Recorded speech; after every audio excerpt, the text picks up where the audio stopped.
Yo, what is up, people? What's cracking?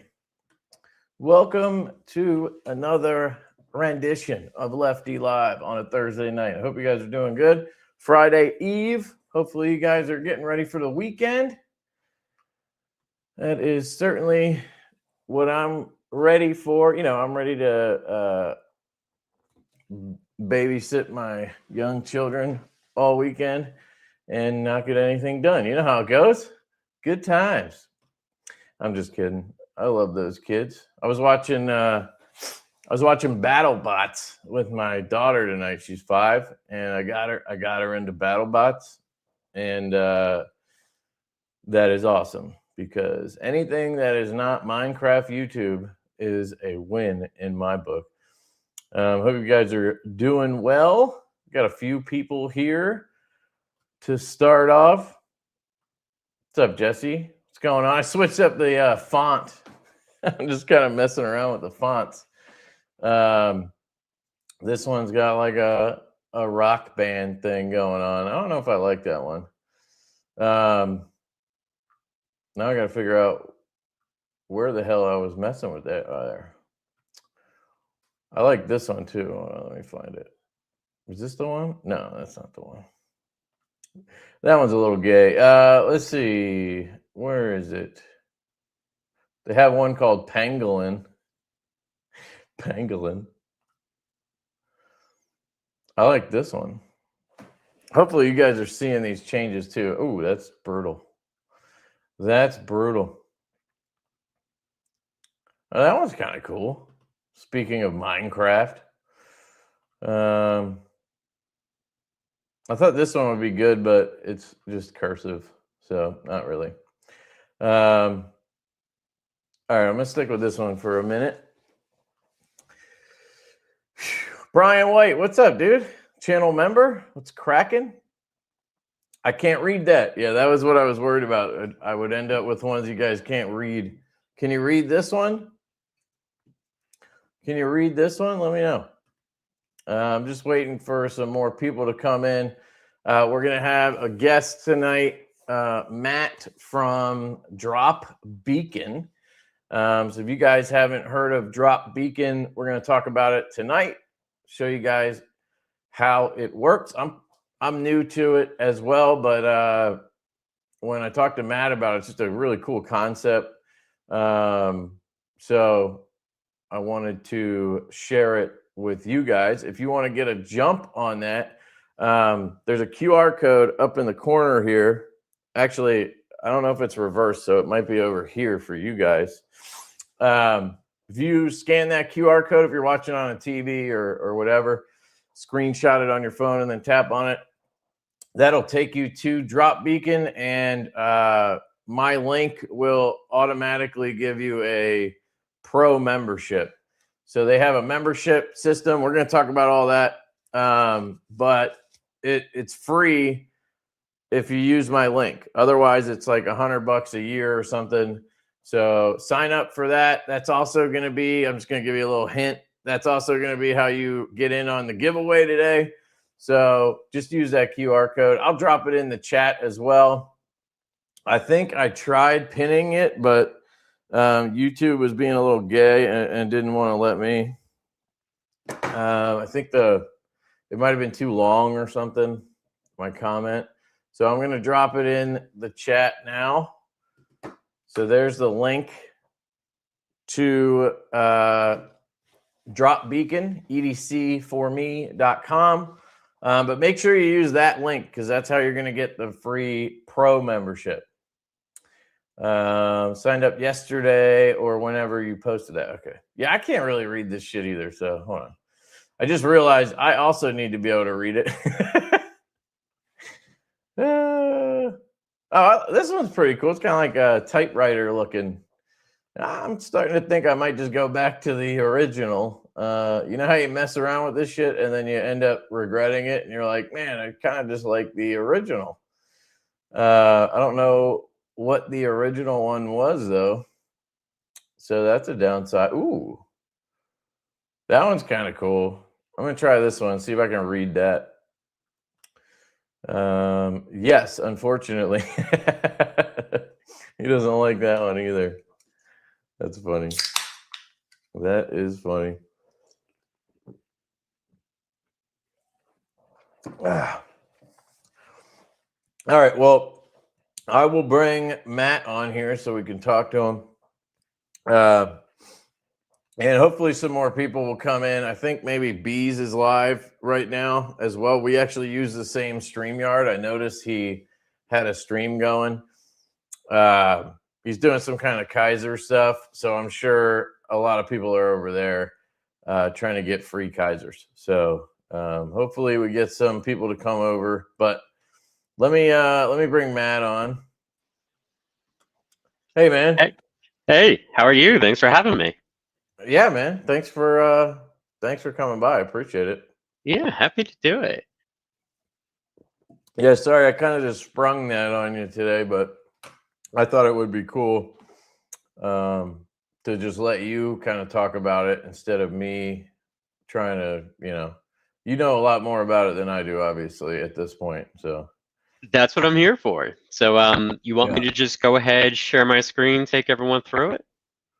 Yeah. Yeah, I don't know. Do you want to give any kind of background on like why you came up with it and that kind of thing, or?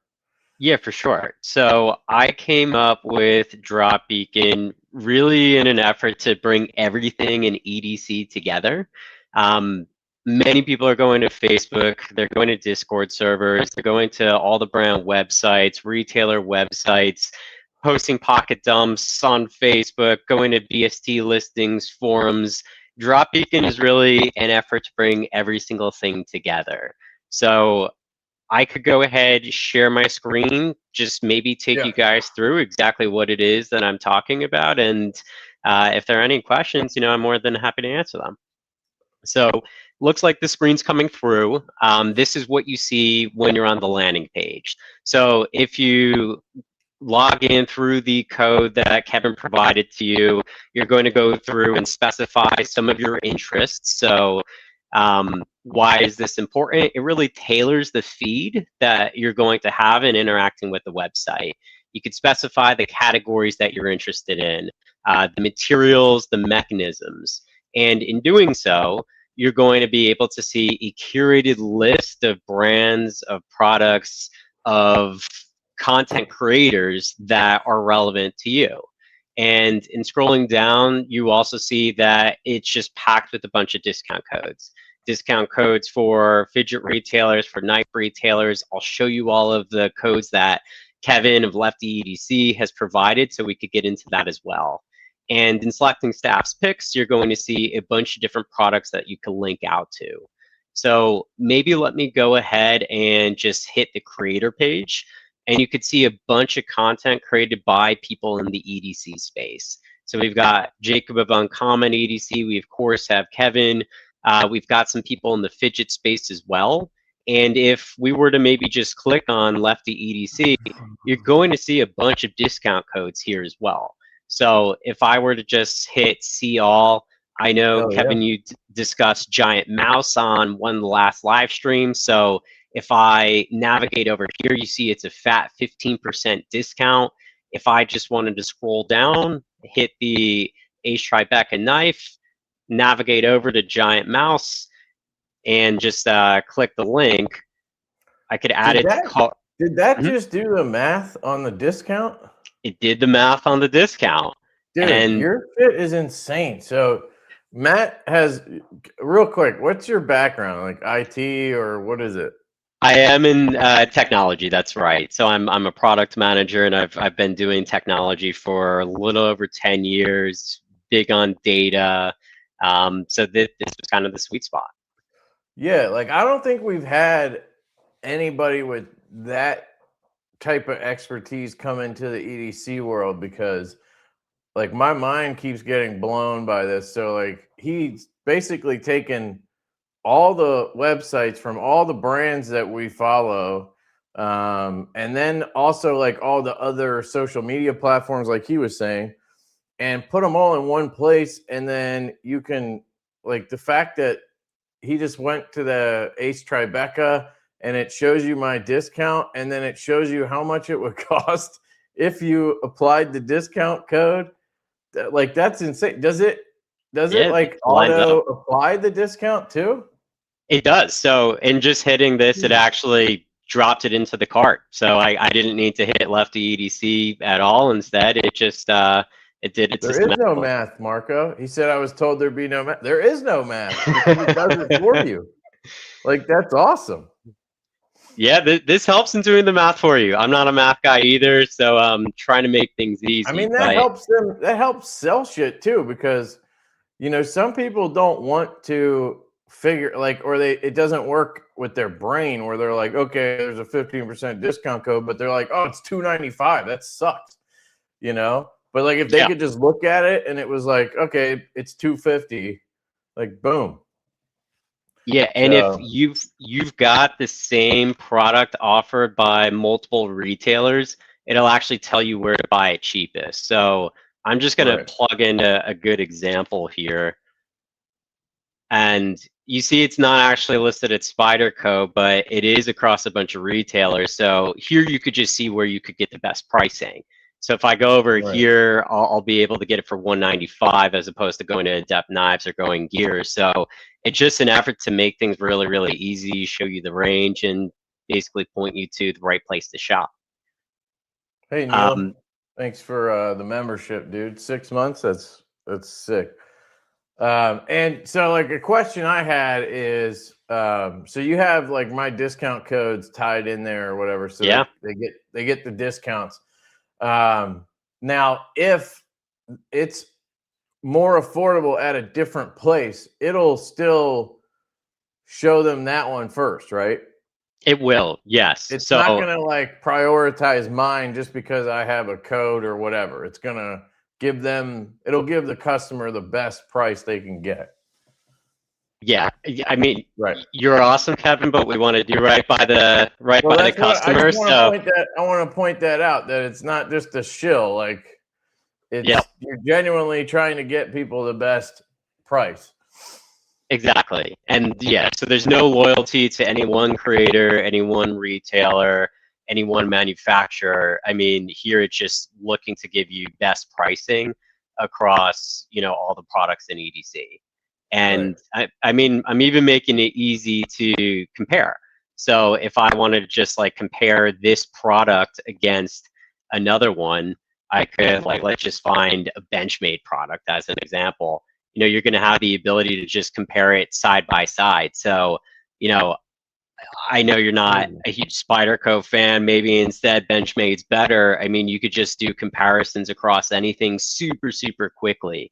And we saw that this Spyderco was unavailable from the manufacturer. You could just find an alternative product. Right. Um, Yeah. we've That's freaking sweet. And we've also got secondary information. So, a lot of people want to know how these products hold their value. So, pulling everything in through eBay, through some of the Reddit forums, and you're able to see the total number of listings, the sell through rate, average price on secondary, and you're able to navigate over. So, if I hit Chris Reeve Knives, I've got all their listings, how many were sold, what the average asking is, min and max prices. And if I wanted to just, navigate over to this one, it brings me to the eBay page. So if it's not available on primary because you missed the drop, you also have the ability to buy it off secondary, and you could kind of see what the secondary price is. Is it good? Where does it fit into context of some of the other products being listed on secondary? So trying to help that as well. That's crazy. So, like, okay, so this is Chris Reeves Knives secondary market. Is that all their knives? Like, can you look up specifically, like, I don't know, can you look up Divo knives? You have Yeah, Divos in here now, right?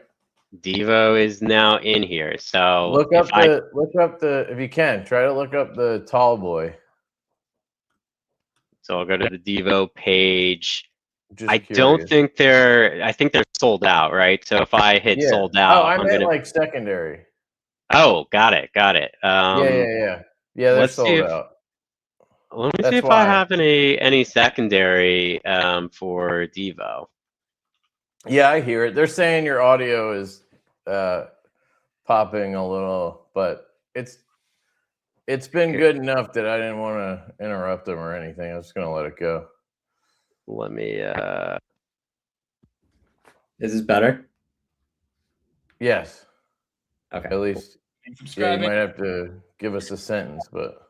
Ton, and I hope you Can you hear me okay? Take care. Yes. Okay, cool. And let me just. I'm just making sure there's not a echo. Okay, got it. So I don't see it on secondary, but I could pull it in too. And then we'll be able to see how this stacks up to primary pricing.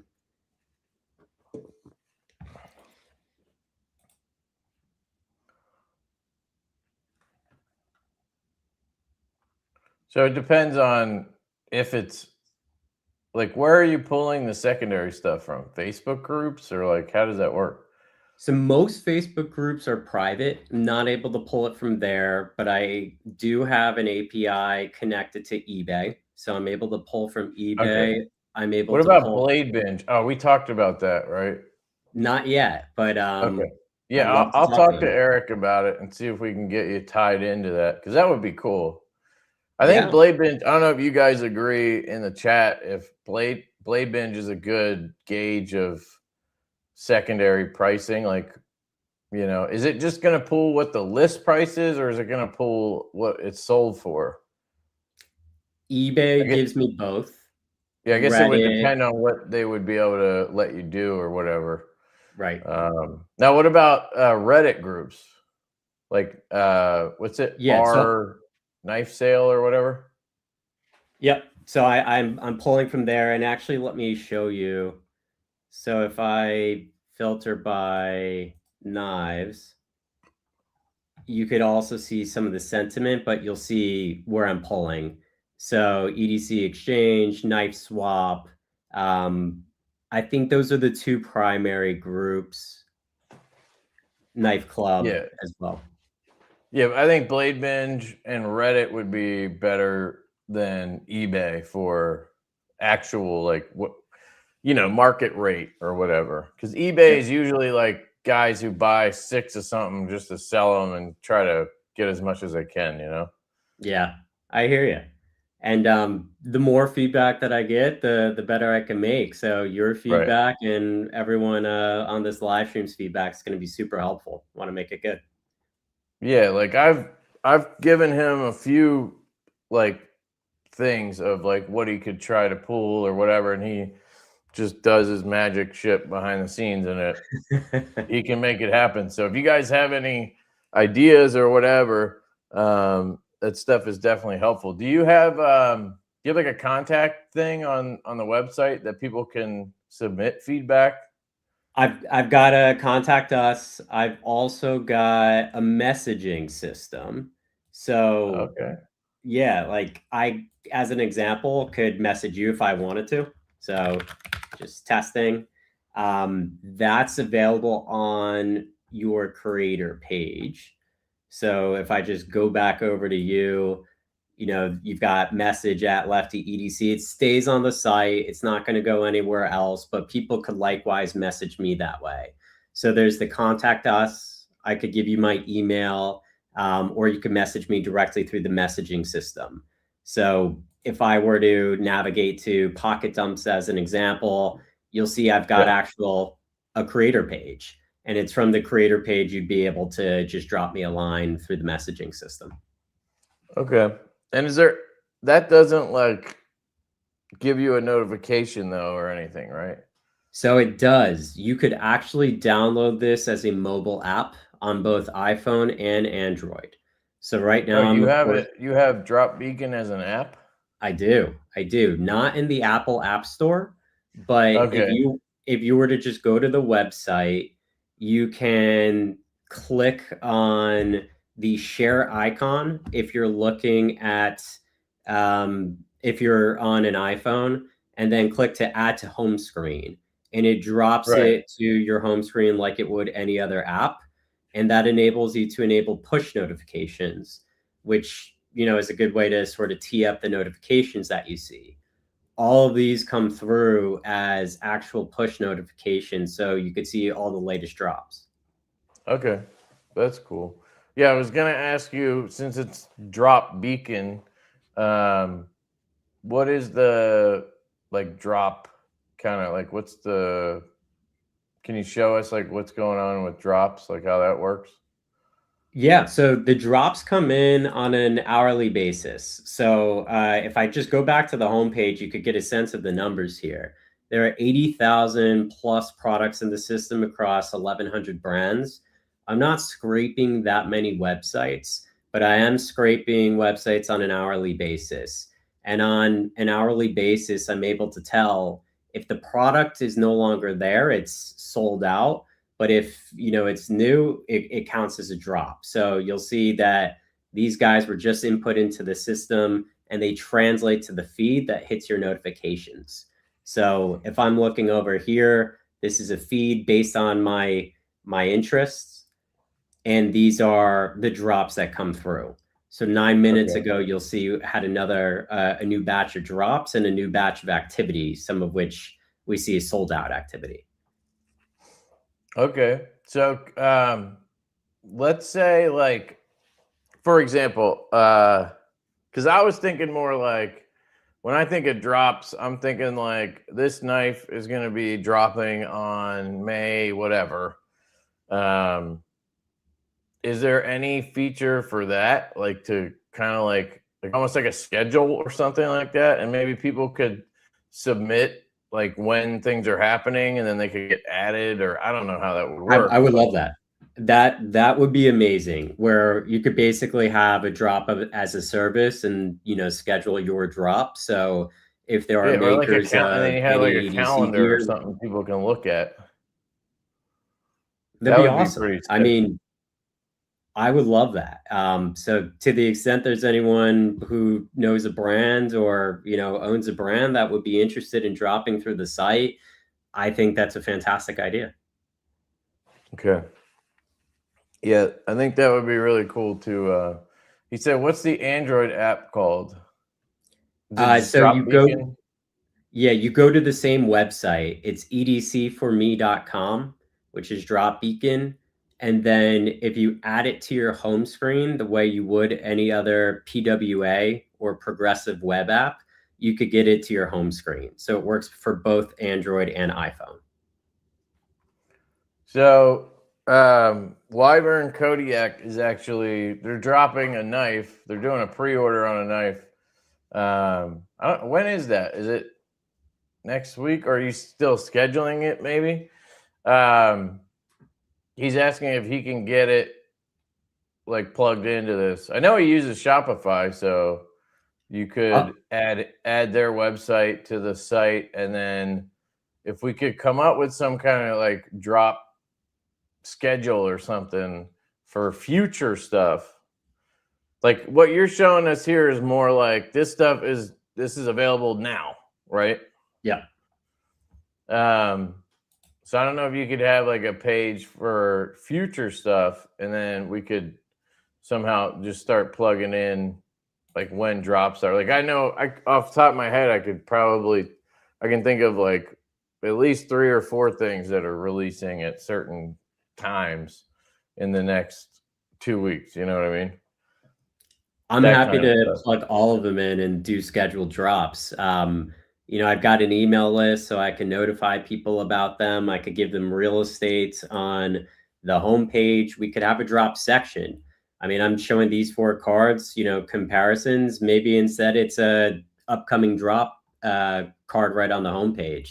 And I'd be happy to schedule someone's drop. Okay, cool. So Wyvern, what I would do is once you have the date, I would hit up Matt or use the contact thing, or like he showed us, you could go send him a message through the drop beacon message system, and then he can get your website connected and shit, and then add you to the drop. Somebody asked if there's any cost. I don't know if you want to cover that. You gave them the pro plan for Right. a year free, so no cost. It's free for everyone. Full disclosure, there's some affiliate revenue that I and some of the creators on the website receive, but that's it. So it is free to everyone who uses the site. So I'll put the link back in the chat, but there's a QR code up top. I think it's on this side. If you use that QR code, it'll take you to the website, but it'll use my link for it, and that gives you a free pro membership for a year, which I think you said would normally be like $100, right? Yeah, $100 annually. It's not that expensive, but nevertheless, we're waiving the cost. Yeah. Want to get good feedback from everyone and ensure that you all find utility in using it. Yeah. So that part is sick. So I lost my train of thought. We were talking about something, but I wanted to talk about the buy, sell, trade a little bit too. Yeah, let's go to it. So if I just scroll down to the BST marketplace, one of the issues is there are Facebook groups for BST, there are Discord groups, there are Reddit groups, just trying to bring everyone into one spot. You can see there are a lot of fidgets here. If you wanted to instead switch to knives, you have the ability to do that. So I'm going to maybe go to my Strider listing, and in clicking on it, I'm able to associate it with the actual retail product. So you could tag it to actual retail products. You could just do as you would any other listing, put the various photos on, and then ultimately mark it as sold, traded, or withdraw it. You could also tag it to community threads. So right under BST Marketplace, you see community. I could, basically just notify people that I'm looking to sell one of my knives. I could input a body of the email, put photos, but then you could also, tag the listing, which I just did. If I wanted to put the Strider knife, I could tag it here. I could tag a brand. I could put a pocket dump. So there's the actual BST aspect, but then there's the forum aspect, which we see, on other websites. And this is just an effort to sort of integrate everything into one spot. So if I'm looking at my forum, I can see pocket dumps for knives. I could see the BST listings. I could see the threads that I hope accumulate with time. And everyone just kind of is able to interact in a single spot, a single platform. Yeah, like that's the whole idea, is to consolidate all the shit that we have to keep track of in one place. Right. But at the same time, like he's just launching this. So like the feedback that we can give him and you guys can give him is going to be super important to help construct it in a way that works the best for us too. Like the information about using Blade Binge and Reddit versus eBay for pulling secondary, price comparisons or whatever. But so you can also do, basically you can sell shit on here. Now it's not like Blade Binge or whatever where you're gonna like process the order through their system. It's more like you're just posting it and then you're connecting. It's connecting the two of you to do the deal. I assume, Matt, there's no is there like a liability statement or something that? There is. Yeah, I do have a liability statement. So transactions are between individual users, and I'm not party to any sale or trade. So there's no skim I'm taking. You can report listings if something goes awry, but this is basically facilitating a transaction. You can message the seller. And then ultimately, after a number of successful transactions, there's a reputation score that a person who made a trade gets or sale kits. Right. And something that we talked about that I think you were considering is making I don't know if I guess making the selling aspect like you have to have a pro membership to do that. So that way it weeds out like scammy people, basically. Yeah, and because that's always the concern with these types of buy, sell, trade places is you're going to have, you know, scammers coming in and posting stuff for sale that they don't even have. Yeah, I mean, it makes a lot of sense. You know, have some sort of cost that one bears so you're not scamming people. You know, everyone's getting the pro membership free, so you're able to transact through BST, but it makes a lot of sense. And I think that's something that I'll lock down just to kind of protect people who, you know, want to transact on the platform. And I think the random bots or scammer people are less likely to know that they can go to my channel or go to whoever's channel and get the free pro member. Like there's a step there that they have to take. That's more of like a human step than, you know, just going to the website and plugging in stuff to sell. It puts a little bit of a barrier to entry there. I think that makes sense, but it doesn't hurt anybody who would want to use the site because you get the membership for free right now anyway. That's right. Exactly. That was kind of the thought process. It says that's what makes Blade Binge nice because it works similar to Swap. Right. And that's the thing. That's what I really like about this whole concept, the whole site, is that it's not competing with anybody. It's putting everything together, which it's actually the opposite. Like it's promoting everybody versus compete. Like he's not trying to compete with Blade Binge on buy, sell, trade, right? Like if he, like I was gonna introduce him to Blade Binge and see if they could, you know, work together somehow to, you know, get Blade Binge's new products from their marketplace, or what do they call that? Their storefront, to get those linked in here, and then B, get the secondary stuff linked in so that you know, you guys would basically, like if you got their secondary market linked in, like Blade Binge's website, would they be able to like search for a knife and see listings that are on Blade Binge for it? We could definitely do that. So basically integrate not just the storefront that you mentioned by, you know, pulling in the products like we saw for Giant Mouse, but you could also basically integrate the secondary market platform and BST components. Right. So this could act as leads for them. If someone's interested in selling something, they're a dealer. Exactly. There's a dealer relationship too. Is that how it works with like Knife Swap? Like if I go to the secondary, is there like a tab here for secondary or something? How does that? I know you kind of showed us earlier, but. So if you go to market prices, EDC secondary market, Chris Reeve knives, okay. one Maybe thing you that could change that to like secondary market or something, just to make it obvious. Yeah, I could definitely do that. But like, could you now search a knife? Like if you search up, I don't know, you know, Benchmade bug out or something, will you see listings that are on Reddit Knife Swap?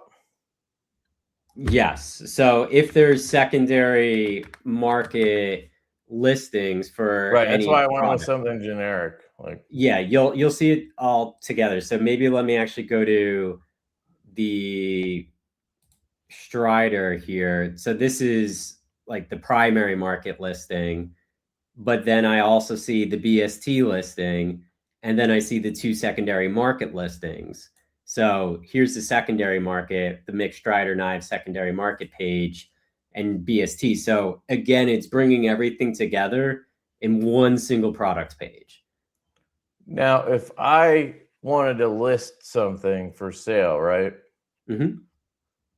Would I be able to list it on here and have it like put it on those other places? Or like if I list it on here and then I list it on Knife Swap, right? Like how would I bring that over? Like how would that work? Or is it just do it?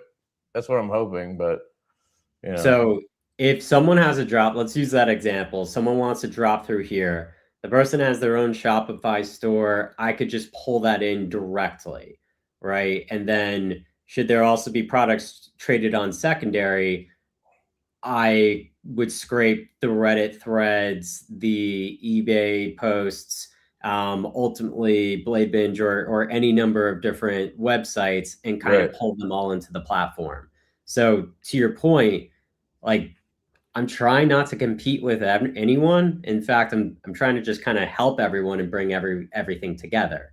Again, as a disclaimer, like there's maybe some affiliate cuts through some of the affiliate marketplaces, but that's it. This is hopefully just going to make stuff exists already. So like to me, this isn't like so if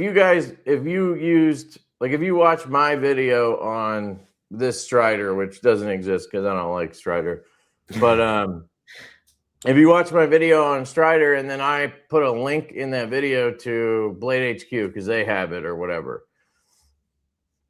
and then you go to my drop beacon link or whatever, and you look up the same knife, the Strider SNG, it might give you a link to Blade HQ if their price is, if they're one of the ones selling it. That link is that's probably going to be my affiliate link. So I would still get like the affiliate commission. It doesn't cost you. It's just like when you guys watch our videos and you click the links or whatever. And some of the links, there are no commissions or anything. Again, It's just like combining stuff. It's not like, it's just making it easier to find stuff. Versus it's not adding like another middleman is kind of the way, like it's kind of taking away that aspect almost. Yeah. That's kind of hard to explain. It's kind of like a Google for EDC. That's kind of like the idea, I think. I think it's an EDC platform, just something built for EDC. Because if you think about Facebook's got everything. And some of the groups, they're not purpose built for EDC. Same with Discord, same with Reddit. The hope is that this just kind of brings everything together and just is the EDC platform. So, I want to expand on it. I want to do sort of a drop as a service like you guys were talking about. And if there's anything else that you think would be helpful, just let me know and we'll build this thing together. Talking about the drop thing, I think you should talk to my buddy Steve at Skiff Workshop. Okay. Now, I don't know if this is going to be conflict or whatever, but to me, it just kind of seems like, I don't know, it makes sense to, instead of having like competing with other websites and things, trying to just integrate makes more sense. That seems more like what you're trying to do than like compete. But he has a email list. It's called the Drop Point. Okay. So every Thursday, I think, he sends it out and it has like drops that are coming up for the next week. So people email the I forget what the email is. I think it's on here somewhere, but they email him at this drop point, or maybe they message him and they'll say, hey, my knife is dropping on Friday at 1 p.m. And then he'll add that to the email. So when the next email goes out, it'll have that person's drop in there with everybody else's. So I wonder if there'd be a way to like integrate that here. Like almost you could have a tab that says drop point or something. You click on that and it either takes you to, I don't know if he has a site set up where it shows you the drops or what, but that would essentially be doing what we were just talking about. 100%. So I don't know if you'd rather set it up yourself and have like that, or just integrate with what he already has. Does that make sense? It does. And I could do it either way. If each of those drops that's being done has a website, I could pull them out and link to the individual pages once they're live, and give a hat tip to your friend for basically sourcing them. So You know, it's basically helping everyone, right? It's helping your friend who's basically curating the list of drops, and it's helping the individuals or the makers who are doing the drops by linking out to their websites free of charge. Right. So again, it's kind of centralizing. Let me show you the real quick. So let me see. I'm gonna have to pull yours down and then. So this is the site that he has. All the week's knife drops in one email. So it's literally just an email service, it looks like. Okay. So I don't know if maybe if you could talk to him and somehow connect with whatever he's using to keep track of these drops, and then just have like a I don't know, you could almost just link to a calendar or something. I don't know how it would work, but I feel like that'd be cool if people had a place to go. Like, what drops are coming up? You know, let me just look at the calendar instead of like, it's cool to have the email because, you know, like, for example, here's the one from today. So it has fixed blade knives, and then here's all the drops, the price, and there is a link. Okay. So this is essentially it. So I don't know. I think it'd be cool if like somehow you could integrate that, or I don't know. Yeah, I'd love to talk to him and see how we could work together. I certainly don't want to take anything away from what he's done because he's like a good dude and like, you know. So if you guys could work together, I think that'd be cool. And everyone I've spoken to so far has been great. You know, basically just want to have partnerships with everyone, not step on toes, and just do something that, you know, kind of helps everyone. So that's the hope. But anything else you'd like me to show you? I could show you some of the stuff under the Pro plan if you're interested. If anyone else on the live stream's got questions, happy to field them, whatever makes sense. So can you search anything on the secondary? Like, for example, he's looking for this specific knife.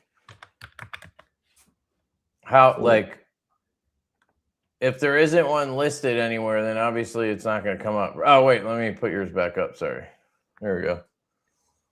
Yeah, I mean, a good chunk of products are here. I can't claim that everything's here, and there are a couple of reasons. You know, some sites just absolutely lock you down, so I'm prevented from actually scraping them. I think Blade HQ is a good example. You need to be part of their... this would be, I mean, this would be a secondary knife because the guy does drops, and I know he doesn't have a drop right now. So this would be like, we're looking for this knife on Knife Swap, EDC Exchange, etc. If you could find a way to make it where people can go to this page and search a knife that they're trying to buy on the secondary, and they don't have to go to all those different places to look for it and see if people have it. Like, I don't know how many times I've gone to Knife Swap back in the day when I was like hunting for something. Sure. And I would just scroll endlessly through that fucker, trying to like just see, like, I'm just scrolling going like, you're waiting for the name to pop up that I'm, you know, for the knife I'm looking for. Does that make sense? It does. So I think the thing that I'll need to also do is ensure that you could search by products as opposed to just brands, like I do here, and ensure that, you know, it's easy to navigate to all the potential listings.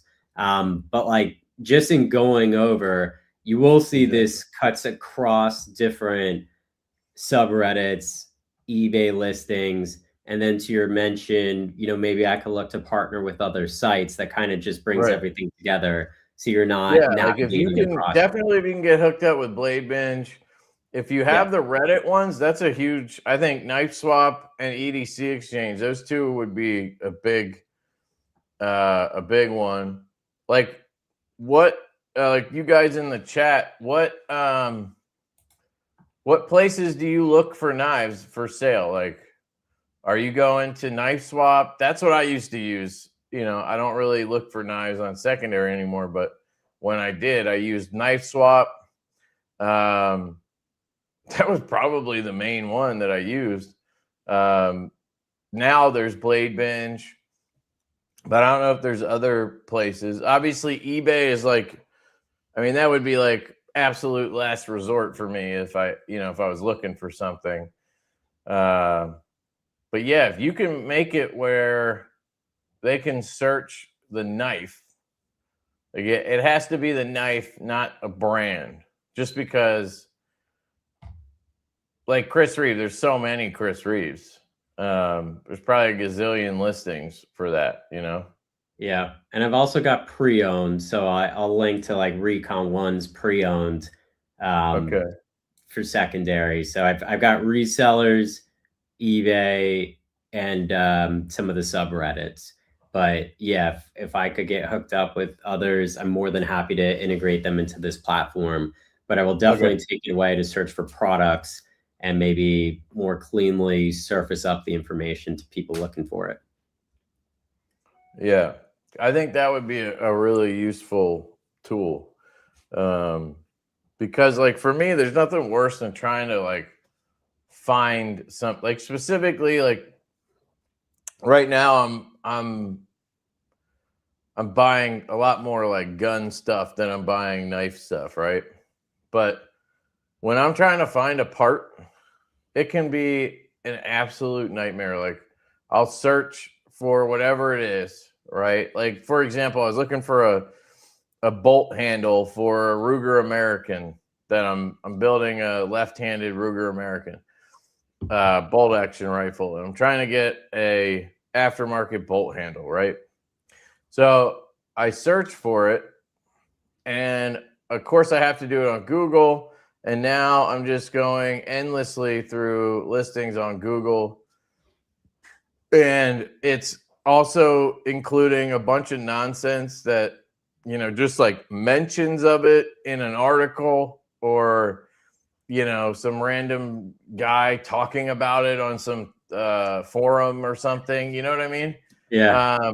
And if it's a popular thing, you might have like 50 of those that you have to weed through to get to a website that sells the damn thing. And then they're sold out at 10 of the 12 websites. So now you're going to all these websites and you have to keep looking, and then you got to go back, and then you're at the mercy of how shitty their website is, because sometimes it takes forever to load, right? And mind you, this might be one part out of like 5 that I'm looking for. Yeah. It can take hours sometimes just to find shit. It's super annoying. So if you could go to a place where you could just search the thing that you want, and it literally tells you where it's available, what stores, and then it weeds out the sold out ones, or it tells you where it's sold out, and then it gives you the one with the best price. Like, that's an incredible tool. So if there's a way to kind of make that happen for knives, that would be sick. Yeah, and I think the foundations here, I've got to crisp it up a bit, work on the navigation, and then look to maybe integrate some other platforms. And then maybe we're there. But again, to the extent anyone on the live stream's got feedback or suggestions, let's build this together, and we'll make sure that it works for everyone. Yeah, that's the cool thing about it, is that like we can give suggestions and you're open to it. Of course.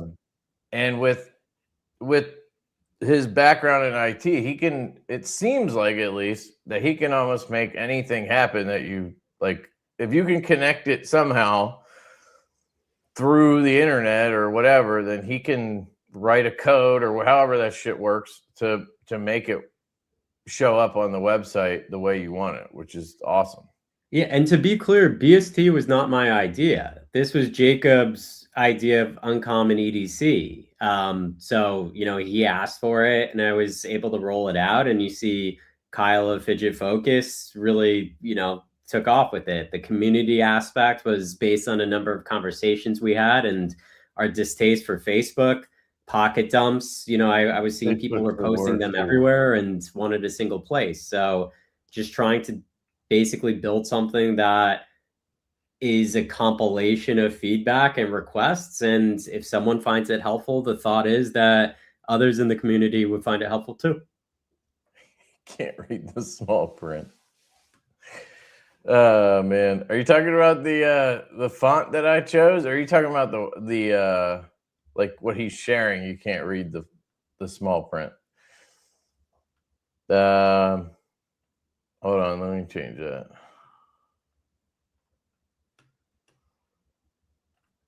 Oh, okay. He's asking who you were. He just came in. What's up, Paul? So Matt is he came up with this website. It's called Drop Beacon, edcforme.com. It's like the reason I'm, talking about it. And basically it's taking all the platforms and websites and things that we use for EDC and trying to compile it all into one website. So we, like, in the knife world, right, we use Facebook, and this includes EDC. So you're talking about fidgets, flashlights, pocket trash, or whatever. Is there anything else? Like what? Like, do you count like leather products, like wallets and shit? Yep. Is that? Yep. So yeah, we use Facebook, which is the most annoying platform in my opinion. Back when I was into fidgets, and then when I was into custom flashlights, having to be on Facebook to find anything was super frustrating. So if there's any way to limit or eliminate the use of Facebook, that would be awesome. But yeah, basically that's the goal. Like, so we use Facebook, we use Instagram, we use obviously a gazillion websites that you use for knives. So like if you're looking for a knife, right? Like let's say you're looking for the new Kaiser, whatever, right? Or here, a couple weeks ago, the nipple came out, right?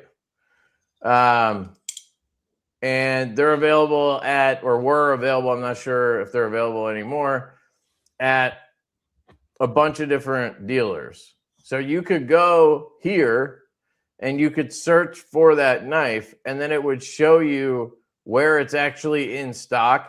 It would give you the code and or automatically apply the code for any discounts that are available for it.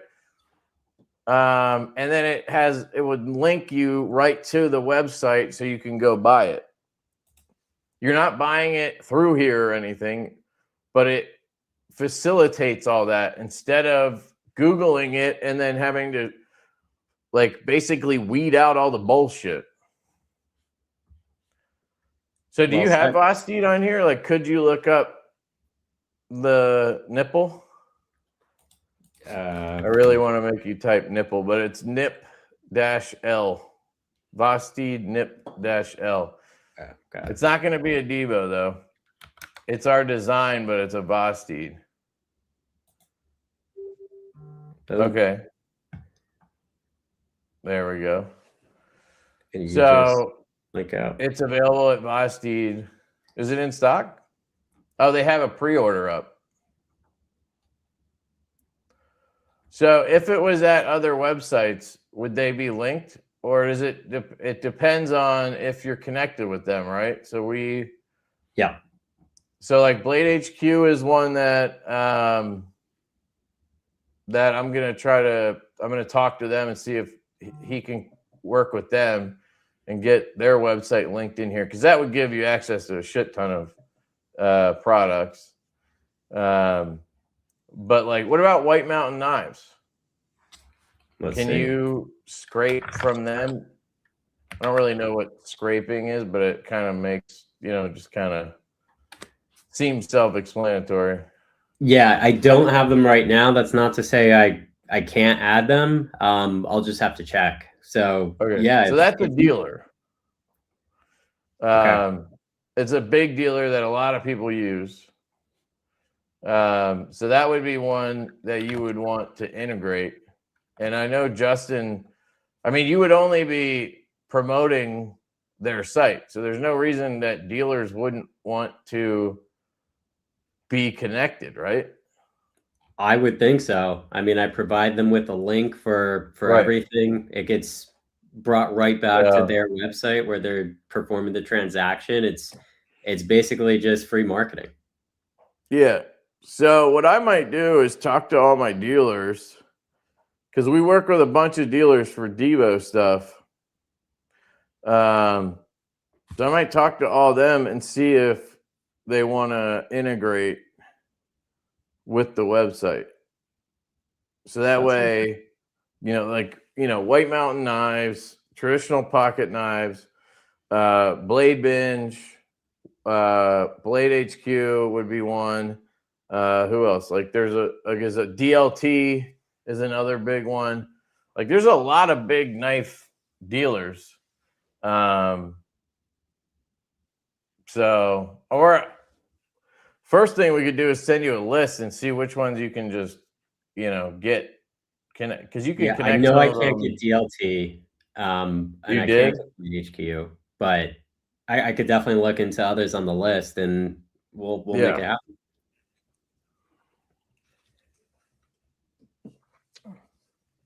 I could see Blade HQ being funny, but I think White Mountain Def would.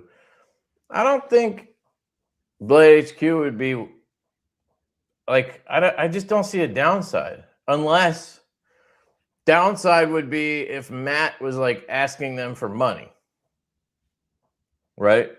Like that would be like, hey, I want to integrate you on my website that's trying to consolidate EDC stuff so people can go to one place, search for a product and find the best price, apply any discounts, etc. Okay, that sounds cool, right? Like, why wouldn't we connect? Oh, well, I need you to pay me, you know, $8,000 to do it. Well, go fuck yourself. Like, so, but you're not doing that, are you? No, I'm not charging anyone money. You know, I don't have all the relationships. I'm kind of putting this together to bring everything together. I haven't like, I know really. you talked about maybe putting together certain like data packs that you could sell to dealers or whatever, but that would, I'm assuming that would be kind of like a separate thing. Yeah, I mean, if people they are wanted that analytic information or whatever. If people are rightly wondering, like, how am I going to make money? That would be the thought. You know, I am getting a lot of data, and I could potentially sell some of it to manufacturers, the dealers, so they understand what's going on in the space. That would be the way I monetize. But, you know, presenting the products on the platform, that's all done free. Yeah. So, and another way he could make money is if he works with Blade HQ, he gets them linked through here and they give him an affiliate link, right? Yeah. So then anytime somebody goes to his website to look up the knife and they end up going to Blade HQ, they click it and they go through his affiliate link. He gets that little bit of commission like I would if you use my link, but it doesn't cost you anything. But that would be one way you could make some money, you know, to have it make sense. You know what I mean? Yeah. And that's a hope with time, for sure. So I think the idea is to make it accessible and as free as possible for the actual like customer or consumer. Totally. Yeah. Yeah. Yeah, he's saying you could put various clickable ads on the site. Like people could, I guess, dealers or whoever could sponsor ad slots or something. I don't know. Yeah, I mean, this is good real estate, right? So it's conceivable that, you know, someone could be like sponsored right here, front and center on the page or something like that. So, you know, staff's picks, some are affiliate links, but not all. Like this is a fidget that I'm going to look to sell. It's something that I've made. So people could also have their featured stuff, I would think. So I think, correct me if I'm wrong, but I think this started because you were designing that fidget. That's right. And you were trying to figure out where and how you were going to sell your product. Yeah. So I had been off Facebook for 15 years, and so bad. I didn't get it until I found that's where the fidget community was. And, I wanted to sell it. Then I went to Discord. Then I'm looking at, fidget influencers and just trying to figure out how to sell this thing. And distribution was hard. Facebook ads are expensive. So it is exactly how I started this. I wanted to build a platform that was compelling for people and would enable me to ultimately sell my product. And if, other people are looking for the same thing, they don't want to pay exorbitant prices for Facebook ads. Instead, they want distribution through this for free. Let's talk. That's the hope, that it just brings down prices for a lot of this and makes it easy to identify best price. So Someway asks, have you considered having a sharpener category? So again, correct me if I'm wrong, Matt comes, I think, more from the fidget EDC side of things versus the knife world, right? That's right. I don't want to suggest I will exclude knife related stuff, because knives are a huge part of EDC, and I want to make sure it works for everyone in the broad category. So I'm open to whatever is helpful. But yes, to be clear, like I came at this from a fidget angle. So you'll see some of the content is fidget specific, but that's not at the exclusion of the knife category. Right. And I think that's partially why you reached out to me, right? That's right. I know far less about knives than you do. And I know more about fidgets than I do any other category, but I'd like to reach out to people who are experts on multi-tools and leather goods and flashlights. It'd be great to just speak with people who could help in promoting those categories as well. Yeah. So his question about a sharpening category is, like, we have people in the knife community who do knife sharpening. You can pay them, you send them your knives, they sharpen them for you, and then send them back, right? It's like a service. So he's saying, could you have like a page or whatever where people could like list their services for that, something like that?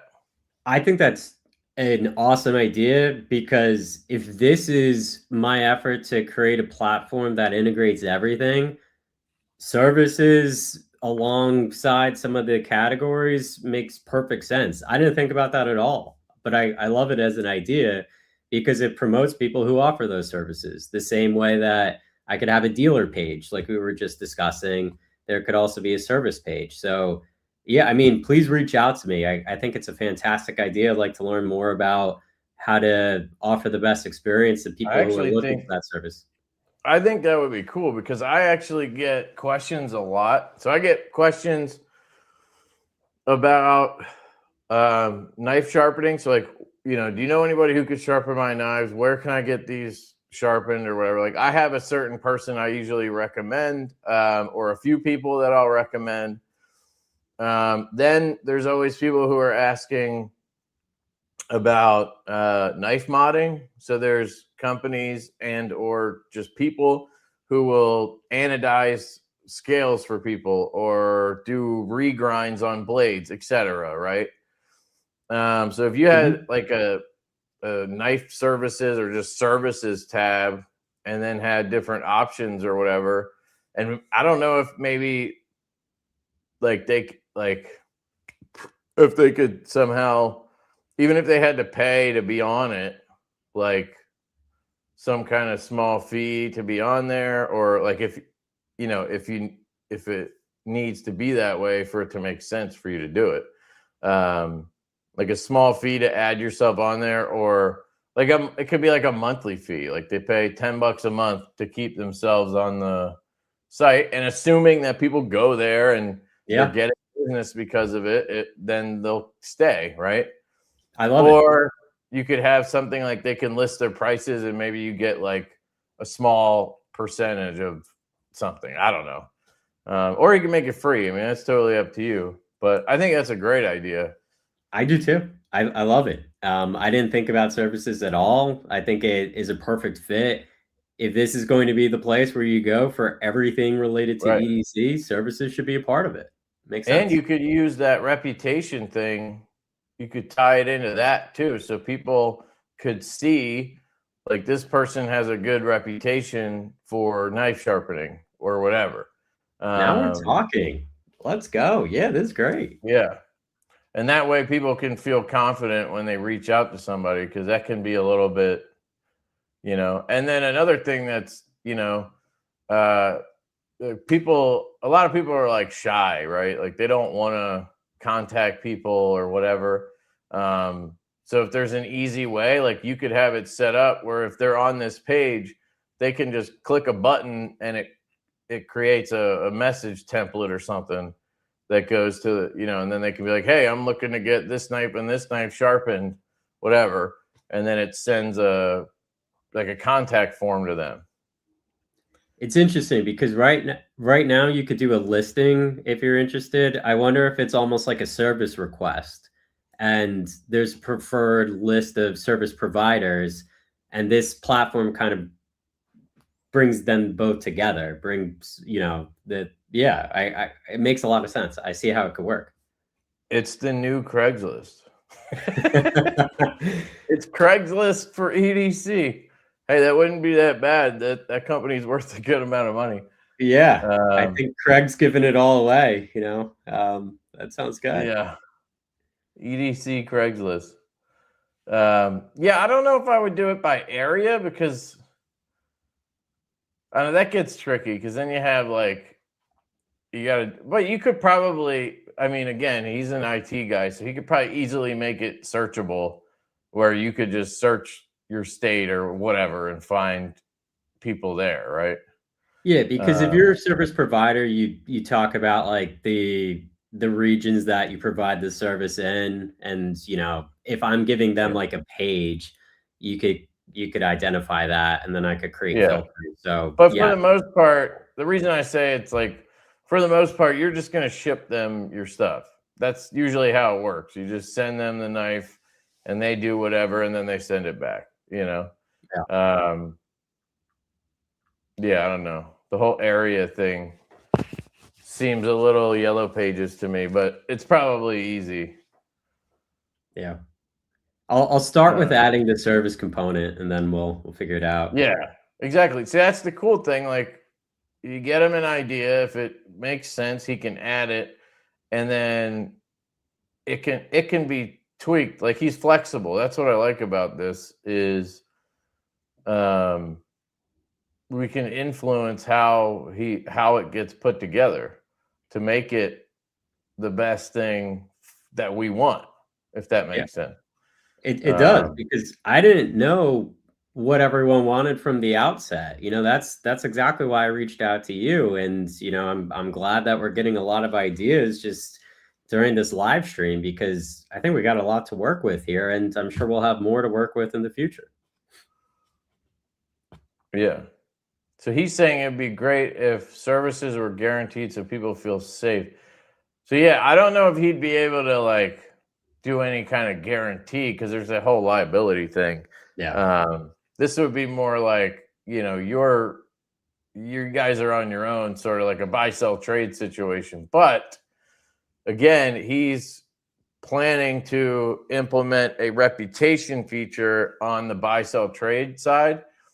So he could easily implement that into the services side. So as people, you know, like say you go on there and you add yourself as a knife sharpener, after you sharpen, you know, a few knives from people through it, they can basically like rate you or what. I don't know how that works, but it'll give you like a reputation thing, which would ultimately kind of give you that guarantee in a way. So people would see like, okay, this guy has a good reputation on here. I can trust it. That kind of thing. Versus him being like, I'm going to, you know, if somebody steals your knives, I'm paying for it. Like, you know, that's not going to happen. Yeah. So after you perform the transaction, you specify was it traded or marked as sold, and then you rate the other person on the other end of the transaction. And then when you ultimately go to someone's user profile, you'll be able to see like verified trader as an example. So the reputation score does get established. And just as you mentioned, Kevin, we could apply it to the service providers as well. Like each time they provide a service to a member of this community, it imparts reputation onto their, you know, service provider profile. Right. I'm trying to make a list here of stuff that I want to help with, so I don't forget. Yeah, I'm gonna rewatch this because we're gonna want to good. Here. All right. Yeah. So let me know if there's anything I said that I would do, because we talked about the dealers. What else did we talk? We talked about something else a minute ago. My memory sucks. We got the dealers. We got the drop point. That was it. That was the one I wanted to write down. We got service providers. We got reputation scores, secondary markets, which we talked about from the dealer angle too. Yeah. There's a lot to go on. Yep.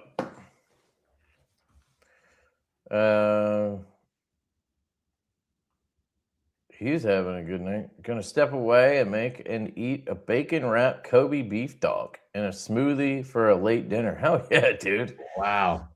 That sounds good. Gonna try to make it back before the end of the stream. Sick. Yeah, I guess rating services is a good way to police the site and offer some sort of guarantee. Yeah, exactly. Or some sort of confidence for people who are getting stuff done. I did get 3D printed scales for a Spyderco from Etsy, and it turned out the guy lives a couple of streets over. No oh yeah, sorry. Someway was saying that he just does drop-offs right now, no shipping. So can I ask why? Do you don't have the ability to get to the post office, I'm guessing? Like you just don't have a car, you can't drive, or disability. I don't know. That would be my assumption, because I can't think of another reason why you wouldn't offer that. Because you could ship knives easily if you package them the right way, even if they're fixed blades. Like what's his name? The guy that I always recommend to people is Corey Dunlap. He's a professional knife sharpener, and he's a maker of fixed blades. And he has these like cardboard sheaths for fixed blades and kitchen knives and shit. So you could get those. I'm sure they're dirt cheap. And then whenever somebody sends you knives, you send it back in your cardboard sleeve or whatever. It's kind of a nice touch. You can kind of get you could get them printed like a business card. But I'm trying to think. Crippled, poor, weird sketch. So I will say, dude, it's hard. It's hard to have a good enough excuse for not shipping stuff. Like if you just don't want to do it, that's fine. I'm just, playing devil's advocate here. Like I ship a lot of stuff right from my house. I just put it in the mailbox and put the flag up. They'll take packages.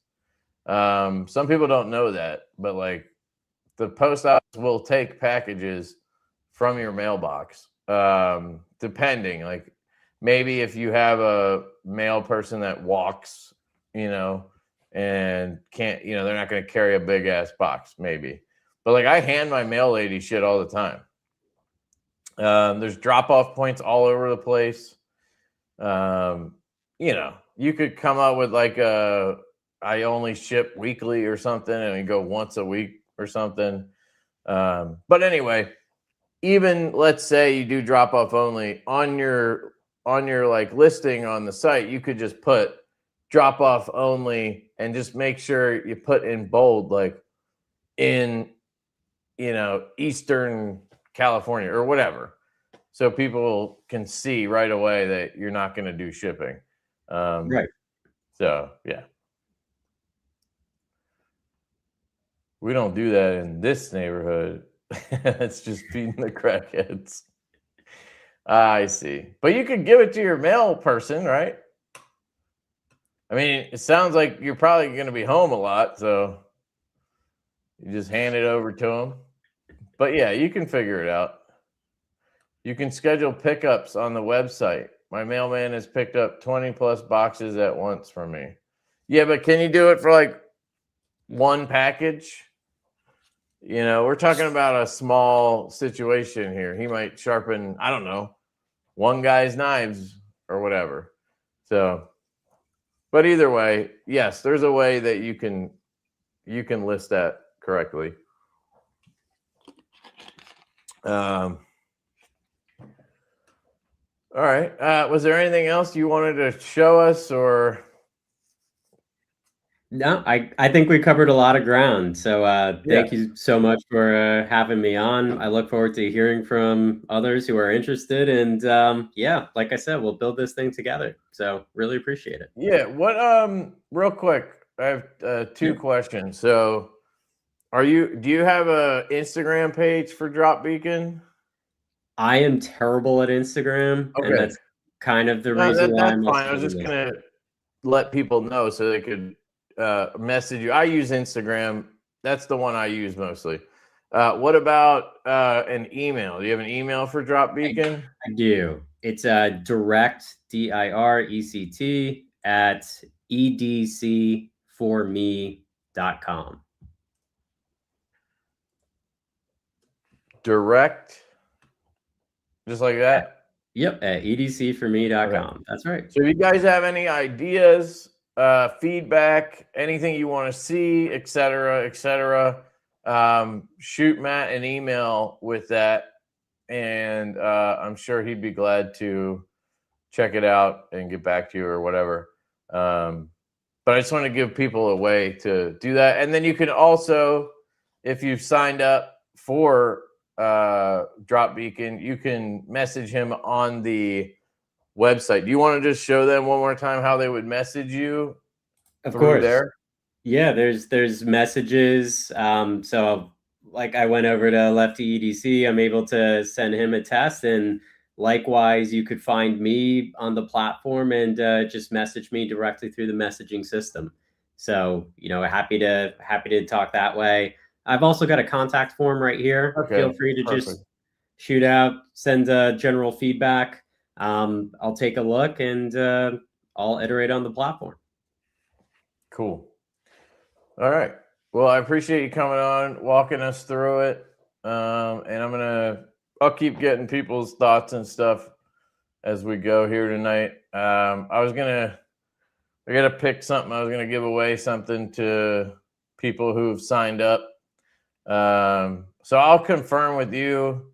I don't know if there's a way for me to confirm with you if they've signed up, but I'm sure there's a way for them to just send me a screenshot of their account or something. For sure. Well, thanks again for having me. This is a lot of fun. Yeah.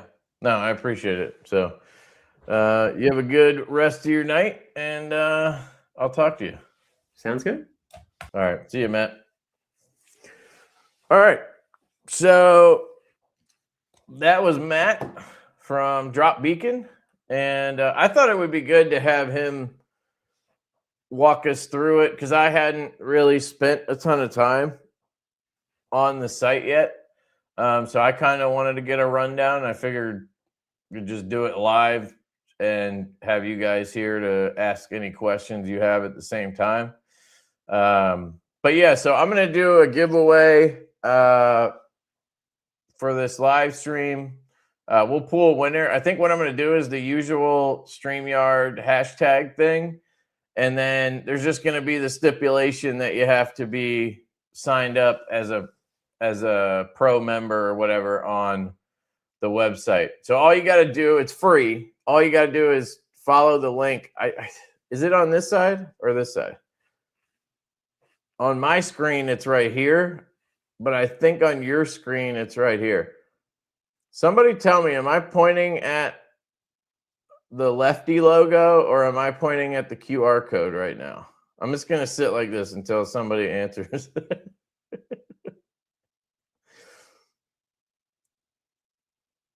Come on, baby. One of you guys can answer. You're right. Okay, so I'm pointing at the correct one. Yeah, okay, that's what I thought. Your left is our right. Yep. Okay. So you can go to this QR code. If you're on a TV, just pull out your phone and look at it with a camera and then tap on it. Or you can just go to the link that I have in the chat. I'll put it in there again. And if you use that link, it'll give you a free pro membership on the website. And then that'll basically, that's like a stipulation for the giveaway. But mostly I just want you guys to check it out because I wanted to get everybody's feedback on it. Which one is your left hand? This is my left hand. But to you, it looks like my right hand because I have the camera mirrored. So if let me show you. Camera. All right, so I'll undo it. So that's my left hand. Now if I point, see, it's so weird because that's why you do the mirroring, because it just doesn't make sense. Like I'm trying to point to the Lefty logo.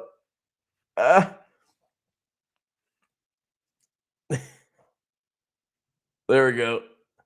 So now I'm pointing at the Lefty logo, right? Oh, nothing changed on your screen? No, it looks like you're left to me. I don't know. All right, but it's mirrored for me. So maybe it just changes it for me no matter what. You see the opposite. That's so weird. I can read your shirt. Oh, this shirt's awesome, by the way. Check this out. Check this shirt out. I love this fucking shirt. It says 2 parties. Damn it. All right, hold on. I got to reverse that shit. That is annoying as hell. Camera. There we go. All right, so Kev, was that QR code for Drop Beacon? Yes, it should be, hopefully. Hold on, I'll double check it.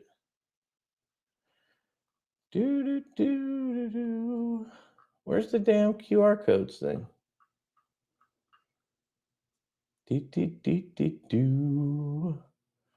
Widgets? Ah, there we go. Yeah. No, is that the wrong one? Shit. Sorry, that was the wrong one. Fuck. Sorry, I had the wrong QR code. But it's on the it's on my list of links anyway, so you would have got there, but sorry, yeah. That code. But anyway, the shirt says 2 parties, 1 circus. And then it says clowns to the left, jokers to the right. If you guys know the song, it's fucking hilarious. And it's very accurate as well. I don't particularly want to get into a political talk, but this is pretty much how I feel. Although I lean right for sure. If you make me choose, let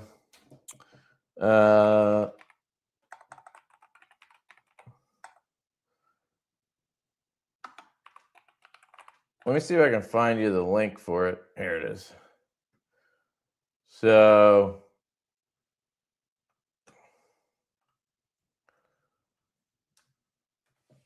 I found the shirt through Guns and Gadgets, I think is his website or his YouTube channel. He does like he follows like the cases, Supreme Court cases and ATF cases and shit, like the legal stuff on gun rights. That's how I found this shirt. But I bought this one today because they came out with this one today. It says "Shitters full, drain the swamp." That's fucking hilarious.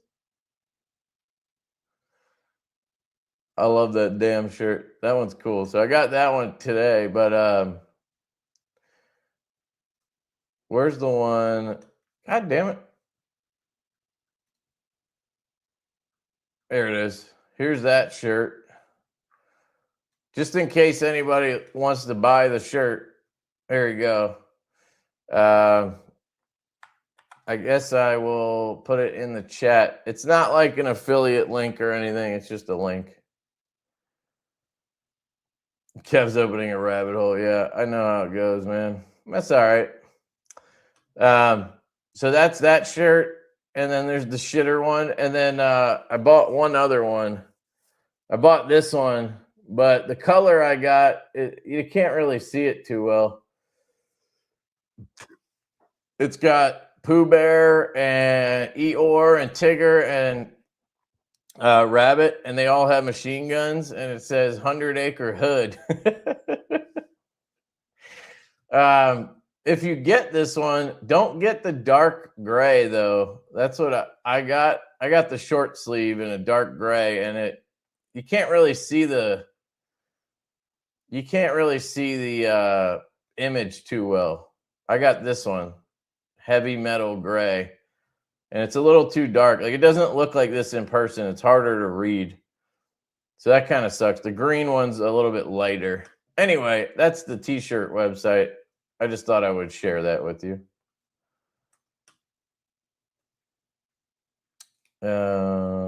It said that for me too. Said what? Shit, dude. Happy birthday in 16 days. Kev, it says claim 1 year of pro, but when I click it, it says no offer active. Are you following the link that I put in? The Lefty EDC one? Just to confirm. I think he said all you got to do is go there and then just create an account or something, and it should automatically do it. Let me message him. Some people are saying they get a message that says, what did you say? Claim 1 year, claim 1 year of pro. But then when they click, it says no offer. Okay.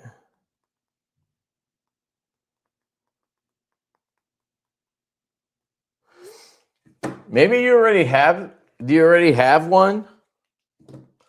I don't know, but I messaged him about it. So I signed up yesterday from your link. So it does work. That's good. Even though it gives you that message, it still gives you the 1 year pro. It did it to me. Okay.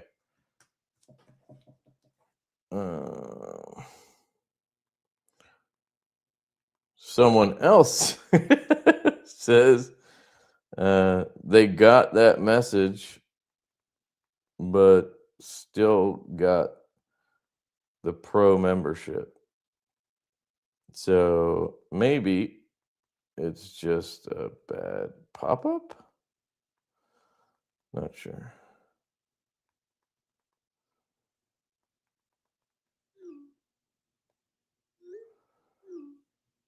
Oh, he's watching.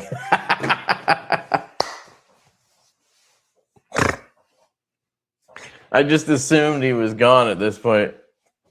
I think he's watching now, so it's funny. See if that link works. It worked for me. Okay. Well, this is the link that I gave. Yeah, it's edcforme.com/join/leftyedc.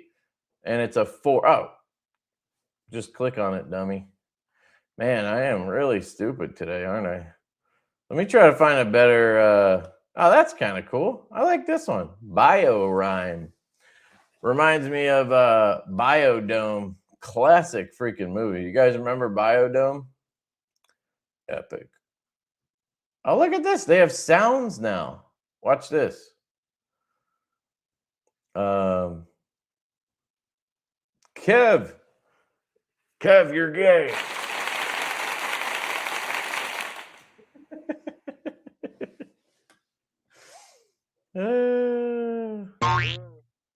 Boing.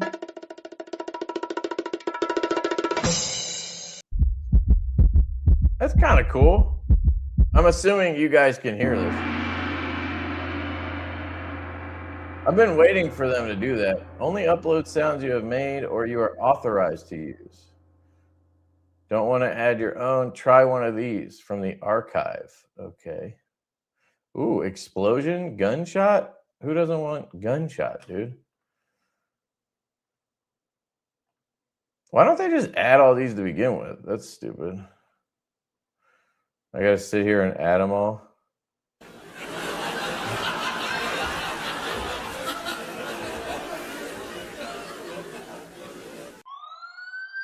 Guys, you know I'm gonna get in trouble with this. I'm definitely getting in trouble. Ah! And then we have background music. Fuck yeah, dude. Feeding the ducks.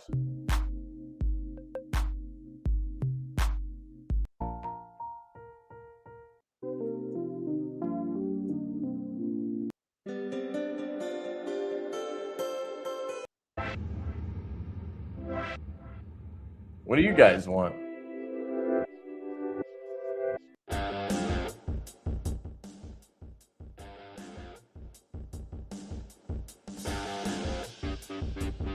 Trying to make it low enough that it doesn't really interfere. Let me know if that gets too loud, but I kind of like the idea of having a little background music. Checking back in, I also just recently got the upgraded Lynch Northwest clip for my Urban Flow Purple Flow Camo Carbon Polished DLC Magna Cut F5.5. So many fucking words. And it is night and day difference. Holy crap. Sick, dude. Congrats, dog. I don't even know why they put that clip on it from the factory. That stock clip is one of the worst pocket clips I've ever experienced. Oh, come on. It's not that bad. It's like a loop over wire clip, basically. I haven't had a big deal with the, I haven't had a big issue with the Urban EDC clip. That's funny though. Step away from the YouTube now. Nope, never. What stream platform do you use? StreamYard. They didn't have this stuff. I don't even think they had this like last week, but I could be wrong. Your voice?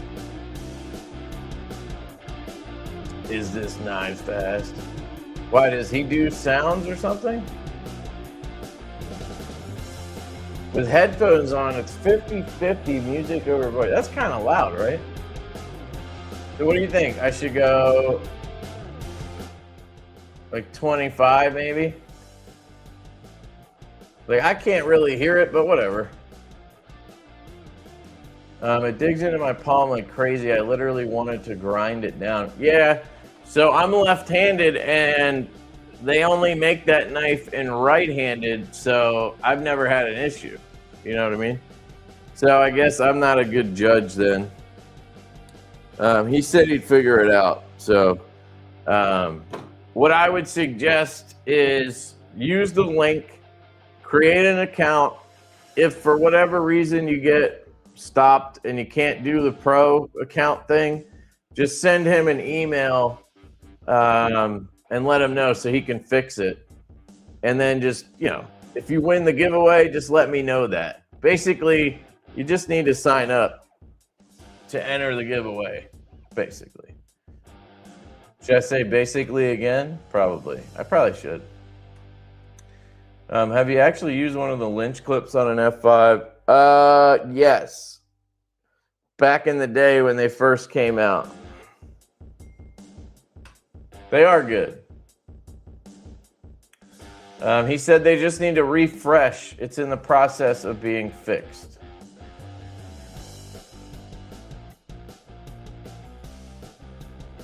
What? It's like, it says rock music. What's wrong with rock music, dude? All the other ones sounded gay, so that's why I didn't go with those. They do have more, though. Oh, you can add music. I don't want to add music, though. I mean, I can turn it off. Let me know. Hold on, I want to hear them again. See, this one's kind of corny. There, I'll do that one. All right, that one's kind of chill. That's a chill one. 51 months for bees. My favorite influencer. Looking forward to seeing you in a month. Hell yeah, dude. Hell yeah. I can't believe Blade Show's in a month. I need to book a hotel room. I still haven't even done that.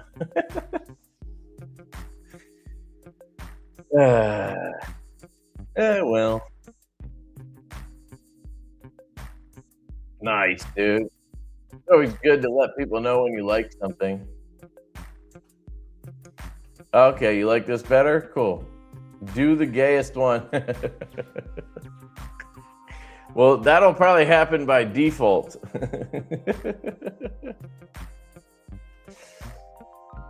Will you look at that?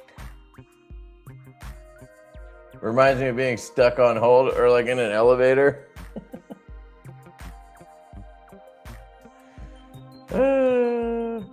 This one is chill. All right, cool. Kind of reminds me of Zelda music. You guys ever play Zelda? I got my daughter into it.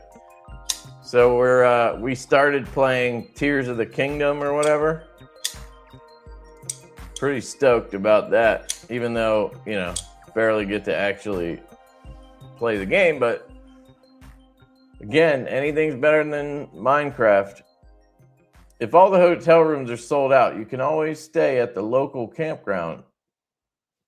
I'll just stay at Colin's house if that happens. Although, maybe not, because they have a newborn.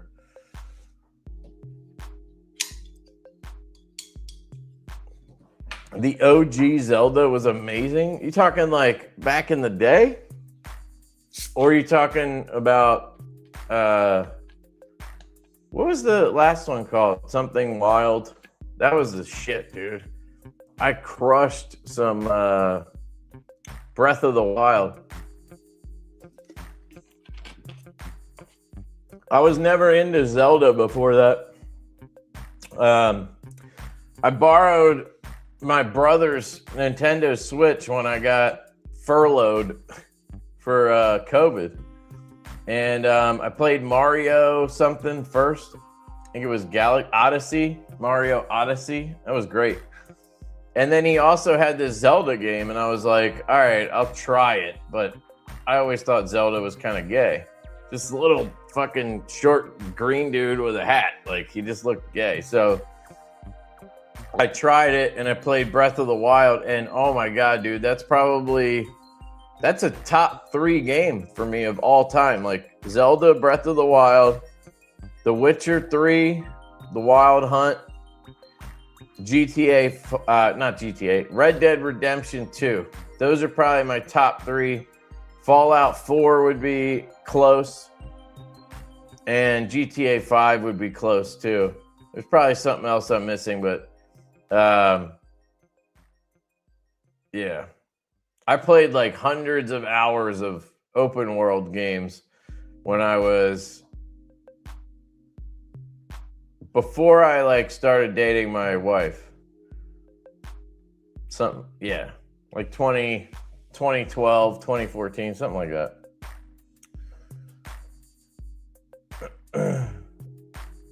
My son was growing up. He always wanted the new Xbox One games. And of course, he wanted the map packs to go with them. Talk about expensive birthdays and Christmas. Yeah, what, the DLC content?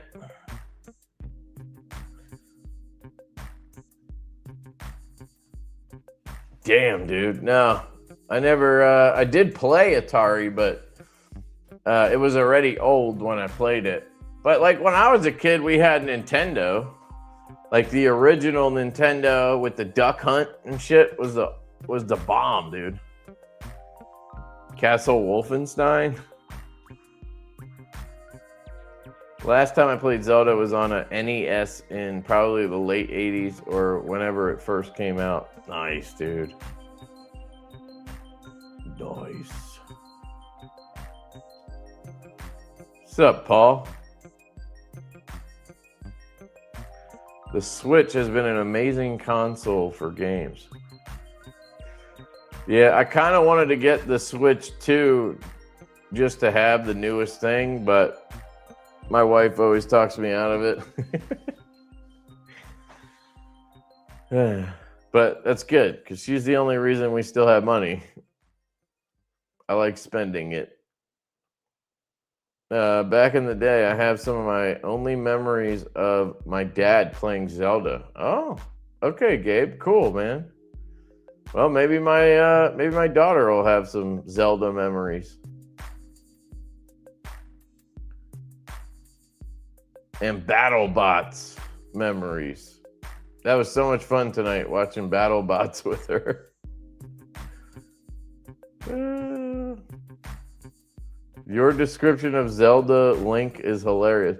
Dude, how weird is it that, like, I just always assumed the main character in Zelda would be fucking Zelda, right? So I've always associated that guy with Zelda, right? Turns out this whole time, Zelda's a chick. Zelda's the fucking princess. He's like her protector or whatever.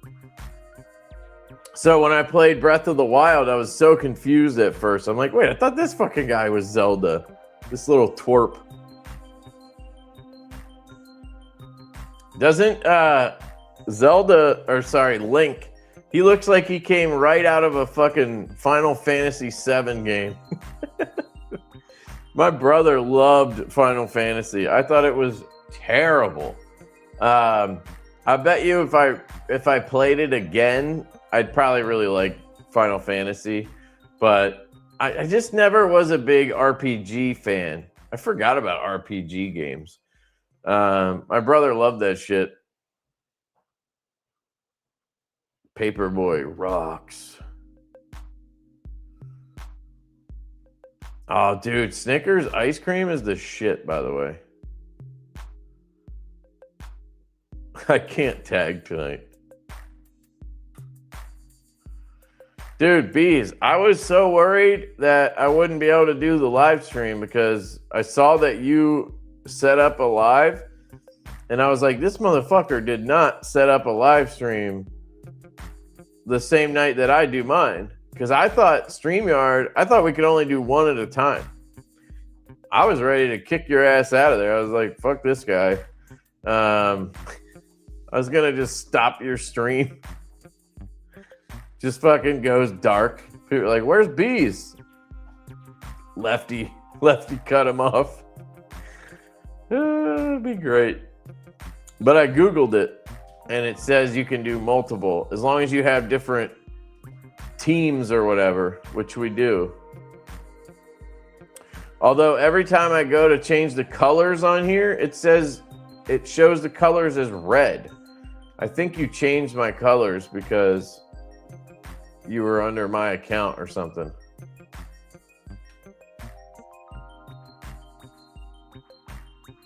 So I just made it some shade of blue. People have no idea what I'm talking about, so. They have a teleprompter thing now. Wait, I want to try this. Hold on.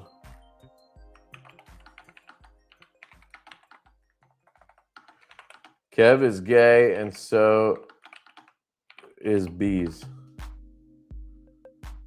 Introducing teleprompter. Your script appears on screen, visible only to you.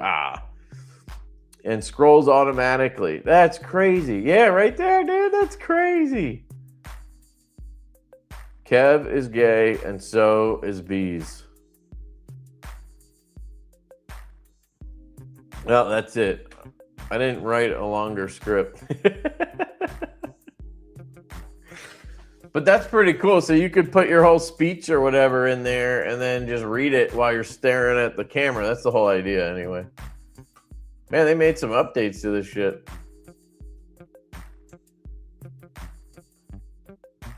Was that breaking news? You and bees are gay? Yep. Not together though. We're separate gays, okay? Get your gay news straight, sir. A couple times when you've done your live stream, you change it to your colors and your backgrounds and stuff, and then when I create my stream, it shows my banners, but your colors. Okay. Yeah, that's what it did to me. It does that every time now. So I think you're doing something wrong, man. Are you logged in as yourself or as me or something? It says it right there. It says media assets, Lefty EDC. I can go to bees, and then it has a bunch of gay stuff in here. See, look. Oh, did it switch it? Look at that. It switched it all to his shit. Look. That's weird. And there it went back. Sorry, my contacts like went out of focus. Damn astigmatism.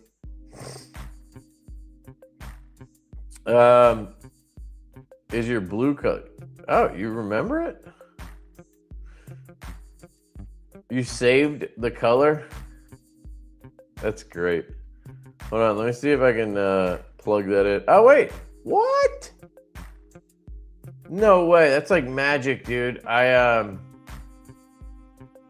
somehow chose the correct color? That's not possible.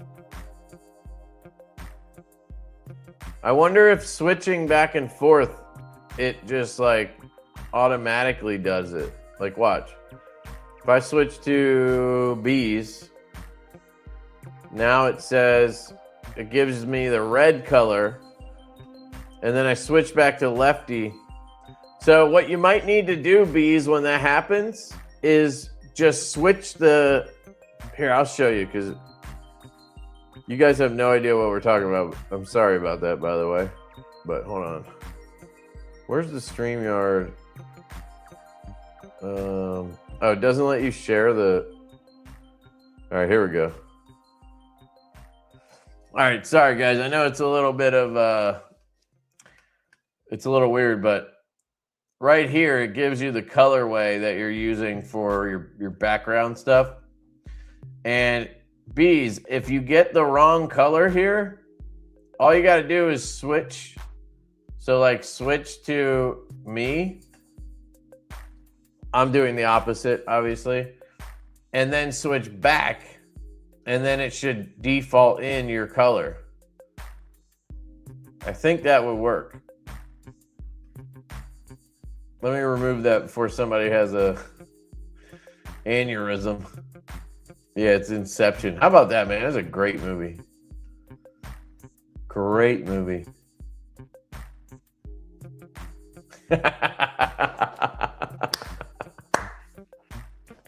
Oh, shit, dude. Wait, give me a second. Let me get there.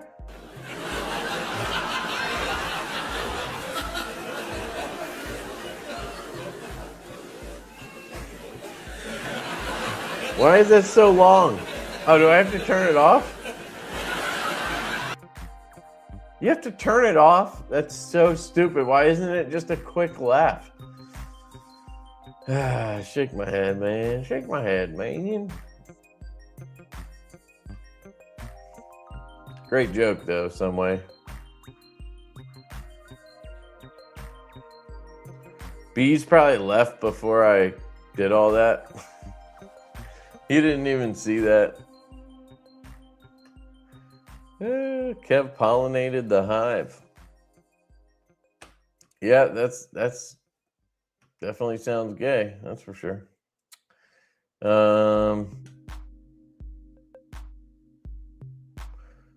So, I know what you're talking about. You can switch them. I can't. When you started doing your lives again, you would have it set on yours, and I couldn't change it. Why can't you change it? Because you're not like the admin or whatever? Maybe I can make you an admin or something. I don't know. Oh, that reminds me, dude. I got these, check these out, or check this out, guys. I got this new band for my Apple Watch. It's from Nomad. So it's DLC titanium, and then it has they call it FKW. I guess it's just fiber, you know, it's like silicone, whatever that shit is. I used to have, or I have a band that is just this orange stuff, and I love that band. It's excellent. But I always wanted one of their titanium ones with the magnetic clasp. I just never wanted to spend the money. But I broke down because I really wanted to try it. And I've had this for like a week. It's fucking awesome.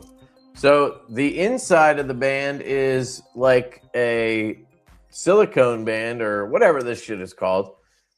So it's like comfortable, soft. If you get it wet, it doesn't like feel weird or anything. It dries really quick. It doesn't pinch like your arm hairs or anything. It's really nice. And then it has the titanium on the outside. You can see the orange in between, which I think is cool. I know some people probably think it's gay, but I love that all the orange kind of matches. And then I have like the orange on the face too. But so far, I really like this. And surprisingly, it like stays together too. I have not had it ever fall off at this point. Like even doing this, watch, it'll probably happen now, but I've never had it unclasp. So, but it was kind of pricey though. I will admit that. I'll show you guys. But I did see it on, I saw it on Amazon for cheaper. Like they had knockoffs, which for all I know could be just as good or better even. The reviews are they're kind of like hit or miss on this. Some people hate it. And they say it sucks. Like one guy said the magnets lasted for like 2 days, and then the magnets wouldn't do anything anymore. I've had it for a week and it still works just as good as it did the day I got it. But I mean, again, it's, a week, so we'll see. But other people say it's awesome. Some people just, they spend money and it makes them hate stuff. It's just kind of how it goes. But I'll show you the band that I have. So the one that I really like is the Rock something. Let me find it. Nope. Tempo. Nope. Rocky Point. This one. So I was kind of in between. I kind of wanted the yellow one, but I thought the orange just matches better.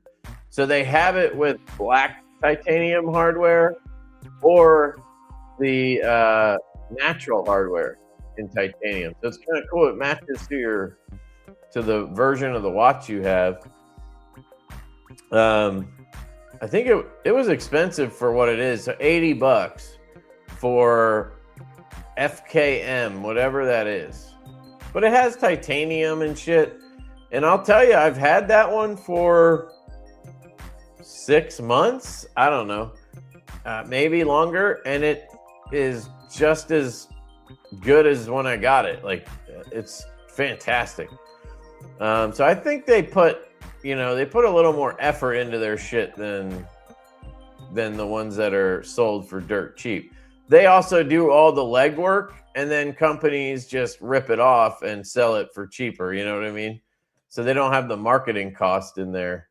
But anyway, that's the one band, and I kind of wanted it to match. So I got this. It's called the Stratos band.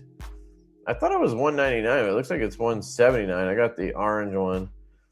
So it's $179. So like I said, it's not cheap, but it's actually kind of crazy how they pull it off. So like it's super flexible, because it's got the orange FKM shit in the middle, and then the titanium on the outside. I don't know. It's like really interesting to me. They do have just straight titanium. I think maybe that one's 200. Maybe that's where I got that number. I don't know why that did nothing when I clicked on it. You just don't want to work, or there it is. So, I mean, it does look a little nicer because it's all titanium, right? Maybe at some point I'll try this one too because I'm a maniac. But, you might have the issues where it pinches your hairs. It's going to be like cold, in the morning, or, whatever. It can change temperature. If you get it wet, it can kind of be annoying. So the benefits of having that silicone shit under it are really cool, I think. But if I go to Amazon, I don't know how many of you guys give a shit about this, by the way, but you're kind of stuck here. Nomad Stratos band. So here you can see it's $79 apparently, which makes no sense because that's way cheaper. Okay. But it says this actually says it's sold by Nomad. What the fuck? Now I'm pissed. Hold on.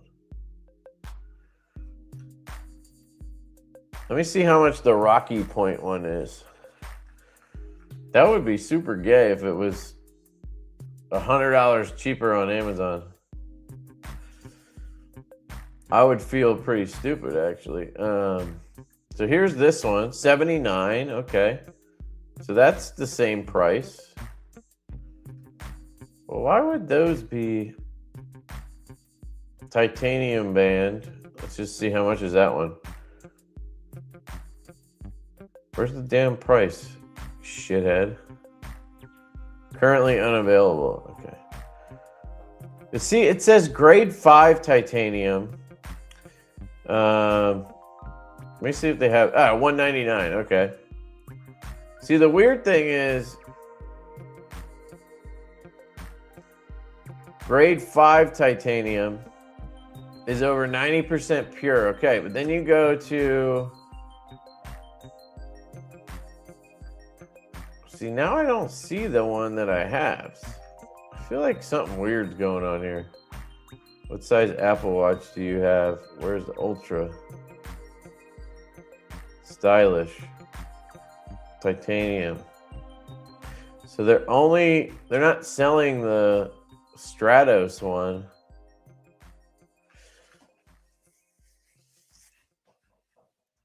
That's weird. I feel like somebody hacked their shit, makes it look like it's from them, but maybe it's not. I don't know. But right here, it's $80. What the hell? I should see if it's the same one, and then just return this one. Or I should buy it and then I could buy it and then if it is the same one, I could just put the new one in the package and return it and get the 179 back. I don't know. That's so strange. I don't know, maybe I'm just retarded. It doesn't make any sense to me. But the weird thing I noticed is, where is it? Stratos titanium band design, blah, blah, blah. See, it just says titanium. It doesn't say grade 5, right? And then you can see here a bunch of companies apparently sell it. Like here's one. Yeah, this one's a little bit different. They've already knocked it off for 45 bucks. You don't get the magnetic clasp though. Here's one. This one looks identical. It's grade 2 titanium. So that makes a difference. It's silicone instead of whatever that other shit is. So there's a bunch of knockoffs, which might be good, might be bad. I don't know. I'm not an expert on that stuff. But I'm going to go back here to this. Yeah, and if you Google it, you'll find even more options.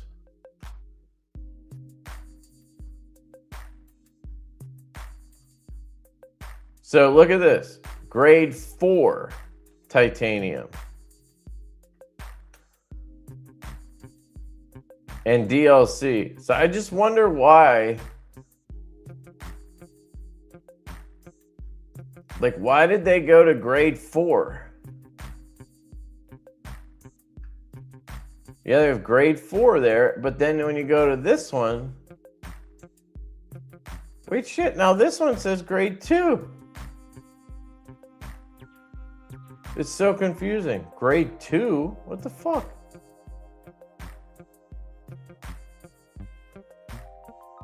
But on Amazon, I swear it said grade 5.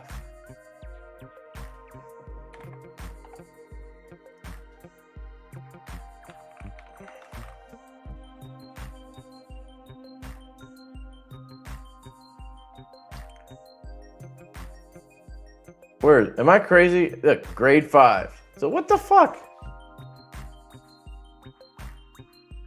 Very confusing. It's almost like maybe they're just like they have somebody else running the Amazon store for them or something. But yeah, I know US grading's different. So like we have grade or we call it 6.4 ALV titanium or whatever, and then in China they call it grade whatever. So grade 5 is the same thing as 6.4 ALV titanium.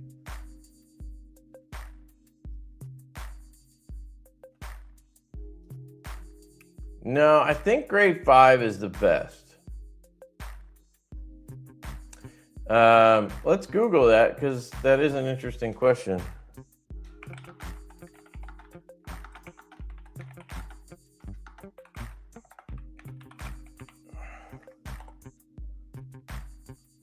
Okay. I'm on the Googly machine. Let's see.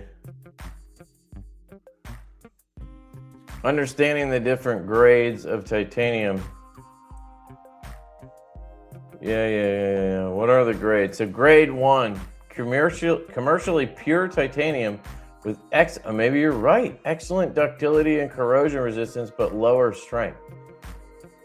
No, grade 5, TI 6Al4V, the most widely used titanium alloy, known for its high strength, good corrosion resistance, and excellent weldability. Grade 2, similar to grade 1, but with slightly higher strength and similar corrosion resistance, often called the workhorse of titanium grades. Grade 3, higher strength than 1 and 2 with good corrosion resistance, moderate ductility.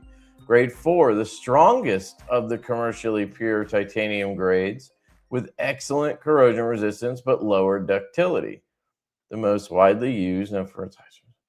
That's very strange. Doesn't really tell you if it's better. So grade 1 is the purest and softest of all titanium grades. It is known for its okay, I'm not reading all that shit, but I see. So I don't know if one is really better than the other. It just depends on your application. It says advantages of grade 1: ease of fabrication, longevity, versatility. Common applications: chemical processing, marine environments, aerospace, desalination plants. Interesting. Grade 2, the workhorse: moderate strength, excellent corrosion resistance, good ductility, good weldability. Advantages: versatility, cost effective, ease of fabrication. Common applications: aerospace, chemical process, all the same shit. Grade 3, I'm just skipping here. All the same shit again, except now they're talking about medical devices, industrial application. Grade 4, the strongest commercially pure: aerospace, chemical, marine, medical, implants, power generation. All right, let's look. Grade 5, most widely used alloy. It combines titanium with aluminum and vanadium to make it stronger and more versatile than pure titanium grades. So that's the difference. Grade 5 has the aluminum and the vanadium in it. This alloy is known for its strength, lightweight nature, and resistance. So I wonder, are the other grades heavier than this one? Probably, because this has the aluminum in it. High strength, lightweight, good corrosion resistance, can handle high temperatures. Not that high, but yeah. That's why they use this grade in suppressors as well. Aerospace, medical implants, automotive, marine, sports equipment. Huh. You know, you learn something every day.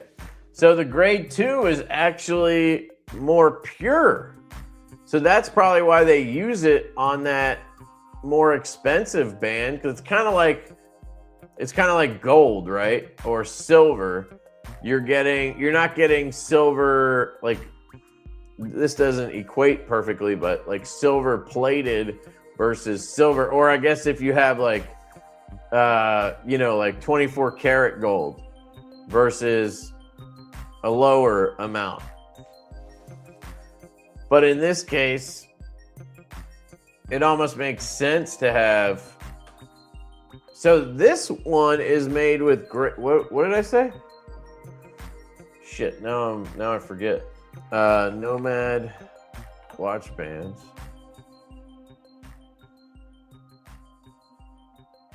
My dog just made the weirdest sound. Holy shit.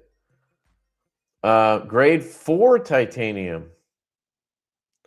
So the one I have on uses grade 4 titanium, which is the purest something? I forget now.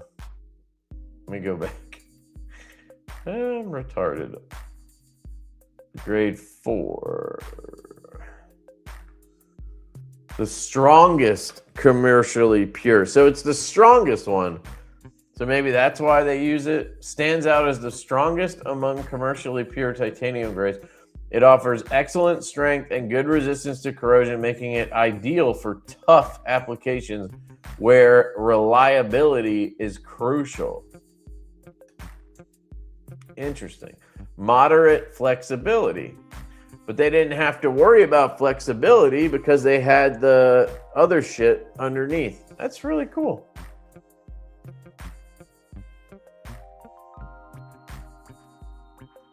Dude, I don't know, man. They have had that design now for 3 years. It's insane. I think they're working on a final prototype.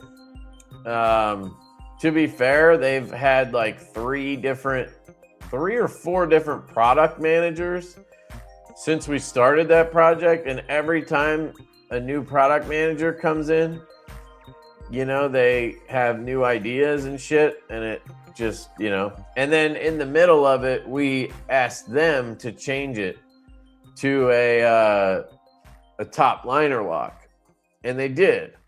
But then we had to make updates after that. There was some stuff we wanted changed.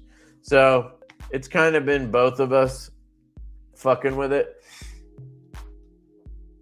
Yeah. It's coming eventually, but it's different. Like, we got rid of that weird thing. Like, when you had it closed, it had like a weird look at the top of the blade. That's gone. We got rid of that weirdness. I don't know what's going on here. My mat's all fucked up.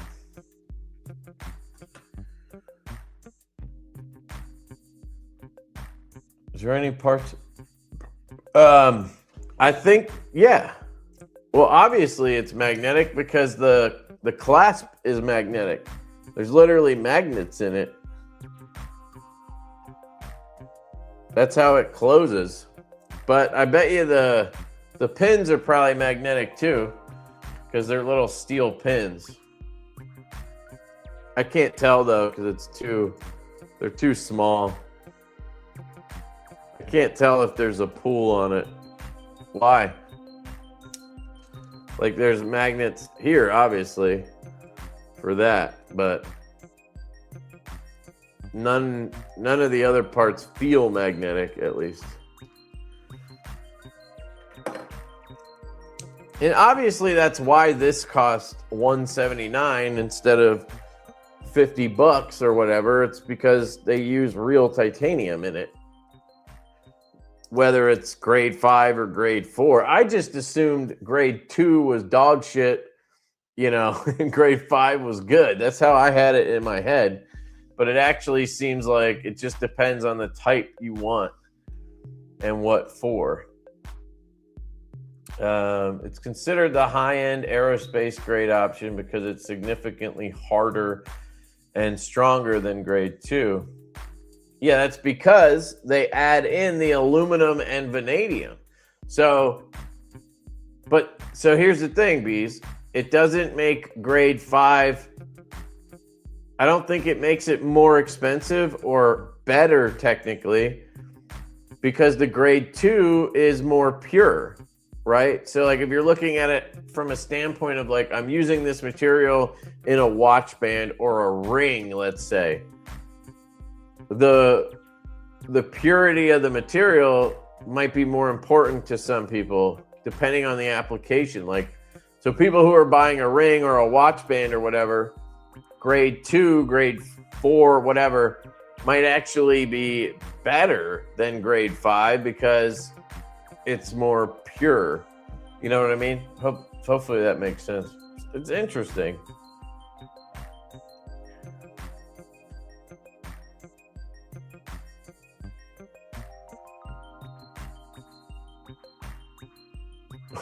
Grade 18 titanium. Yeah, it just depends on the application. I agree. The pins might be non-magnetic stainless. Why are we asking that? I can check for you. I have them right here. So this was the previous one. I do really like this one, but I'm a big fan of this one. I will say there are some cases or scenarios where I don't like this one. So like yesterday, the pool people came to open the pool for us. And the night before, I had to fill up the pool with water, right? To make sure it was at the right level. It was already high, but I put the hose in for like an hour and a half. And I had the cover on the pool. So I had to and there's like a really tight like strap around the cover that holds it on, right?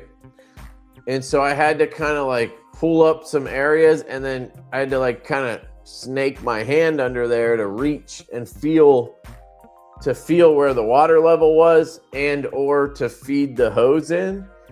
And when I was doing that, I was reaching under there and I kind of like second guessed it and I switched hands because I didn't want to stick this hand with this watch band into that, like under the cover and then over, you know, and down into the water because I was worried that it would hit something and then like disengage the clasp and fall off. And then, I mean, it would have just fell in the pool and I guess I would have got it the next day. It probably would have been fine.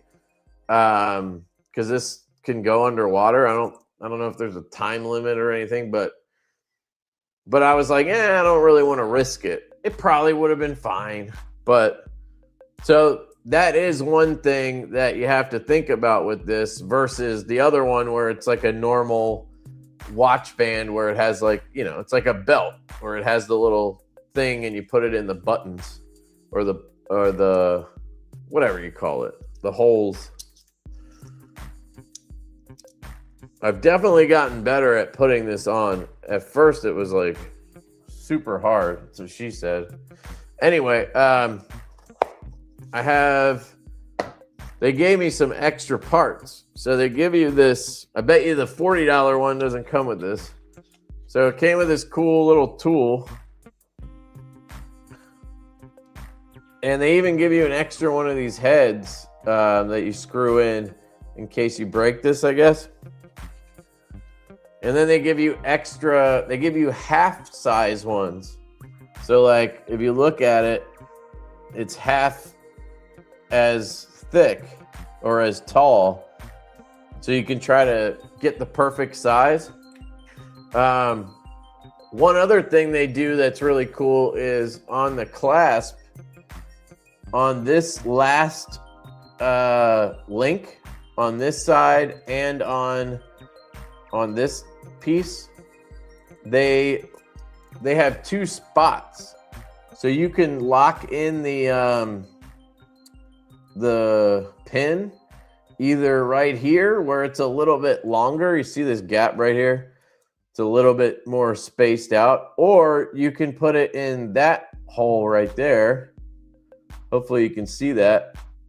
And then it seats this clasp in another like, you know, 1/10 of an inch or whatever. And you can do that on both sides. So you're able to really like micro adjust it. So like I had it adjusted and then yesterday I noticed that it felt a little bit tight. Like, I don't know if my wrist just got fatter. And I just adjusted it where I took this side of the clasp and pulled it out one tiny little bit and then it fit perfectly again. So you can make those little adjustments, which is cool. But anyway, here's a pin.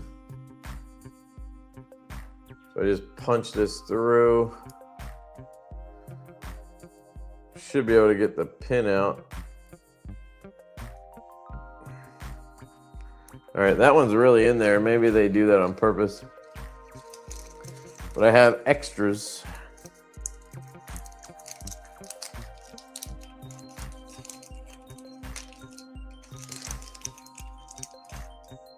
Fuckers are small though. Water retention? Yeah, probably. So here we go. It's magnetic. They're just small, so you're not gonna, you know, you can't feel it through the silicone or whatever. I don't know why he was asking. Maybe, what reason were you asking? Paul says I joke too much, I think. They gave extra head. Nope.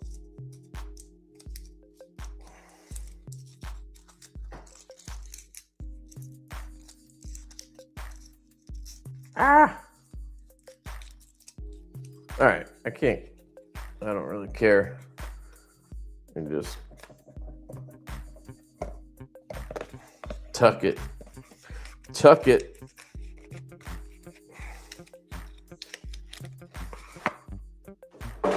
There. What time is it? 12:23. All right, I'm probably gonna wrap it up. since I've talked for 25, 30 minutes about a watch band. There is one other thing I want to show you guys. A company sent me this thing. So Claris sent me this multi-tool. It comes in this pouch thing, but it's like a it's a multi-tool, right? It's supposed to be like a Leatherman, but it's actually pretty good. I was impressed. I busted it out in the garage the other day just to see and messed around with the tools a little bit. I haven't used them a ton, so it's not a full review or anything, but it's got a pretty nice clip on it. It's got a decent blade, sheep's foot style blade. But what I really like is the scissors.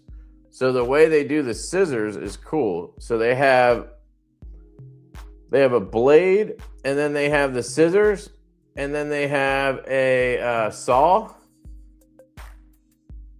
and then they have the file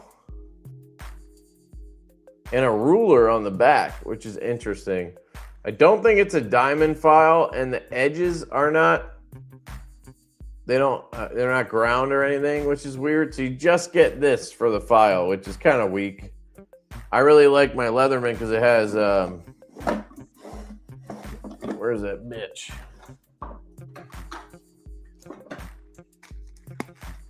This compares more to the Leatherman Charge Plus that I have, but this is the Arc. And so this one has the Magna Cut blade that's probably heat treated like dog shit. Let me just show you here's the file. So on this, you get a diamond coated file. You get this side, that side. You get the top, I think, is that smooth? Yeah, you get the top or you get the bottom. So you get 3 sides on that are diamond coated. Where on this you get 1 side that is not. So it's pretty shit for that, But the scissors, so the Arc actually has a decent scissors on it. I absolutely hate multi-tool scissors because they're usually just terrible. It's one reason I like. If you guys have ever heard of, it's a Chinese company, Next Tool. I like them because they do really good scissors on their multi-tools. I don't know why I can't close this. Oh, there, you gotta push it the other way. But that's a decent size for scissors on a multi-tool. So usually you get like the little microscopic Swiss Army type scissors where they come out of here and they can't cut shit, right? These are at least decent. And you can see on this guy, so you got to pop it out like that. And then you got to like you got to get forget how you do it. Yeah, you do it. You just push it. And now you got the scissors going. But look at that. They're a little bit bigger than the Arc scissors. So like these are real scissors. Let me see if I have shitty ones I can show you.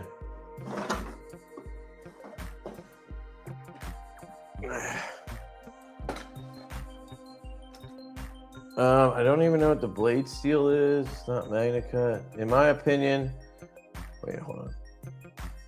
In my opinion, the Leatherman Wave Plus is the overall best bang for buck.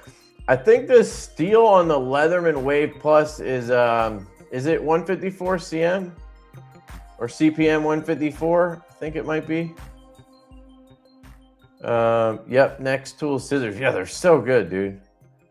Surge has great scissors. I like the Charge Plus, but I can't remember if the Charge has shitty scissors or not. 420, yeah, 420 sucks. Roxxon, I haven't handled any Roxxon stuff, but I know it's similar. They kind of seem, these Chinese brands, you know how it is. They kind of seem like the same deal. You guys probably know what I'm talking about with the scissors, but I'm just trying to find an example for you. These are nice too. Look at this. What's this one? Oh, here's the next tool, E1. That's why. But like, even their handles are good. Like, look at that. Now you can use the whole handle. Like, instead of just using 2 fingers, right? You get the whole handle you can use. Just nice. And it just folds back in. You don't have to fuck with the spring. That's kind of nice. I think this one is a fold-out scissors, actually, so it's not going to be the small ones. There's a fold-out scissors. That one's from O Knife. And then I have these are the worst, dude. The Leatherman Micra, I think it's called. This has, I don't know where I got this. Somebody put my logo on it. But these scissors are horrible. Like, they don't cut shit, unfortunately. So, yeah, that's how much I hate those type of scissors. I don't even have an example to show you. But they're like this big. Absolutely tiny. So anyway, this has good scissors. That was what I was getting at. And they're sharp. Like, they feel nice and sharp. They have little liner locks on them. So they're solid in that aspect as well. And then the pliers, man. Like, this thing feels... Like, this thing feels really solid. Like, if I bear down on it, it's not moving at all. It's got the replaceable cutters, which is cool. And then it has a bunch of little tools on the side. You know, I rarely use that shit. I usually use the pliers. I use the scissors. Occasionally, I'll use these little guys for something. If I need a tool that I don't give a shit about, you know, I'll fuck it up with those. But I bet you this is dirt cheap from Claris. This is the, did they tell you what it is? It's on the box. MT07. Let me look that up. Amazon.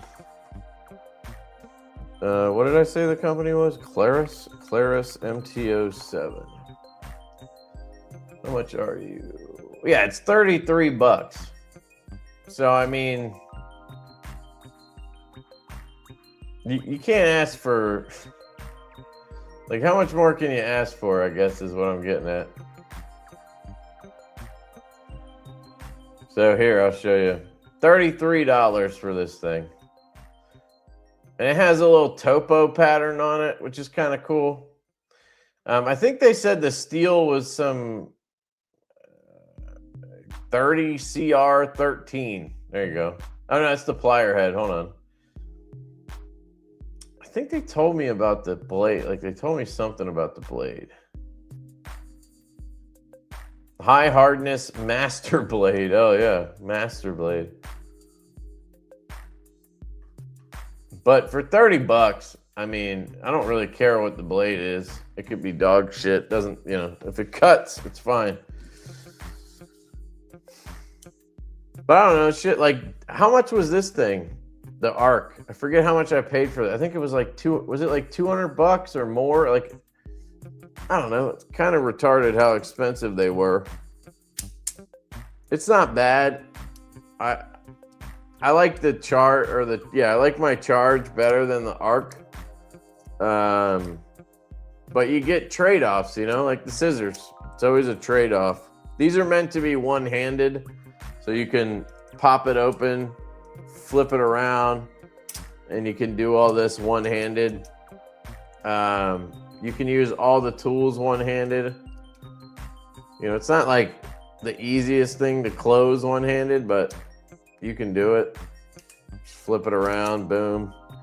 And it has these easy-to-use locks. You just push the tab over, and then you have like a little hole on each tool so you can swing it out. I tried to shake it, but... And these have, you can see the phosphor bronze in there. So they're decent washers. So anyway, I like a good multi-tool.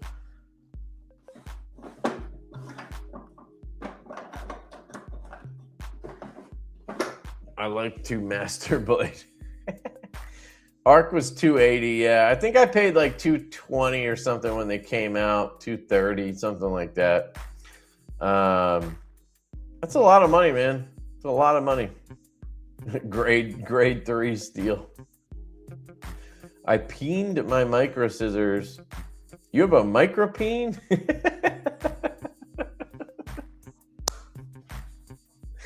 You have a micro peen, dude?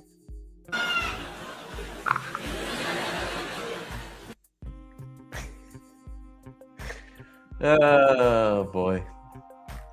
So Pivot, and they work great now. They weren't tight enough to begin with. Yeah, yeah. Yep. Mine just don't line up. Like they just don't cut. They suck. So maybe you're right. Maybe if they were tighter, it would work. I just wanted a decent, good quality multi-tool. I felt for 120, the Leatherman Wave Plus was good choice. Yeah. So the Wave Plus has, I think, a 154 blade on it, CM blade on it. I think that's part of the plus. I have the Skeletool in 154 CM in my truck. That's the one I keep in my truck. Next tool scissors are usable. Dude, I'm telling you, they're great. They're huge. So she said, it was actually the first multi-tool I got was a Next tool from Drop. You guys remember drop.com? It's now Caviso. They did some kind of pre-order thing on a multi-tool from Next Tool. It was like $30. And I had that tool forever. I don't even know what happened to it. It was so good. Those scissors were amazing. Multi-tools are the best, my EDC of choice. Yeah, I don't really like carrying them. I like having them in all places. So like I have an arc up here in my office. I have something I can't remember down in my garage. Actually, no, I don't. I don't have anything in my garage because I have all my tools there. And then in my kitchen, I have the Charge Plus. And then in my truck, I have the Skeletool. So I have one in each place so I can use it. But I don't want to carry one. So I don't really call it EDC because I don't carry it, you know? What is that thing? Oh, flashlight shit.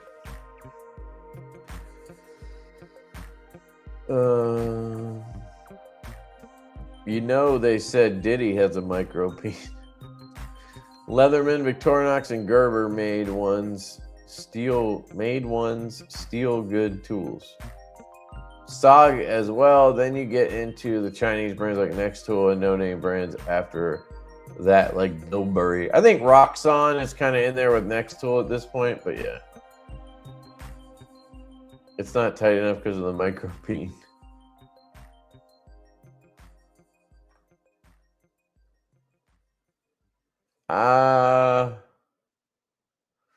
Charge Plus 154 and Charge Plus TTI had S30V.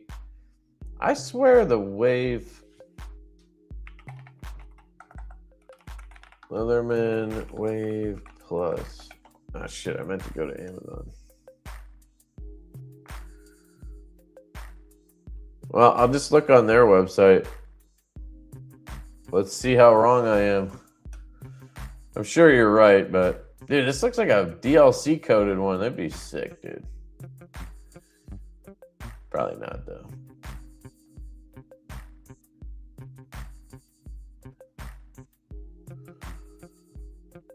Oh, 420 HC stainless steel. Look at that. 55 to 59. Absolutely useless. Arc. Let's see. So, Leatherman Arc. 250 right now. They never came out with like different. Never mind. Oh, it's actually DLC. So my Arc has DLC. That's kind of nice. The Arc Talos. What's the difference?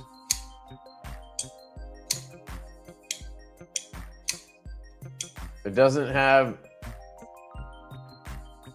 I don't know what the difference is. Oh, that's for the clip. I always forget that. Magna Cut 60 to 63. That is not what it said when you got it, or when I got it, but that's cool. Good to know. Charge plus. Charge plus. Am I crazy? Is that not a thing? They stopped making it? Wave plus. Where's the chart? What am I thinking of? All right, let me just search charge, dumbass. My God, can't spell now. Did they discontinue the charge, guys? That's crazy. No, you didn't. No, you didn't. Arc Skeletal CX. That's the one I think that has the 154 CM blade or whatever. I think that's the one I have. Signal, of course. Man, they haven't come out with anything new since I got. What's this? They got me with the. They got me with the Magnacut there. What was that? Wave Alpha. Signal Arc. Ooh, that's a nice little pouch, dude. That's looking good. I have to get one of those. I want to know what this is. Oh, it's a Wave, I guess. Wave Alpha. That's pretty cool. It's got a thumb stud on there. Let's check this bitch out. Look at this, dude. Yeah, there it is.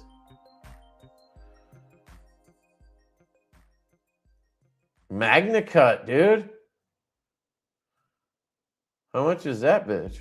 $199. You can get a Wave Alpha. Dude, that's pretty sick right there. I might have to pick one of those up to try. Surge, Wingman, Rev, Bond, Super Tool 300, Skeletool, of course, Mutt, Super Tool 300M, Curl,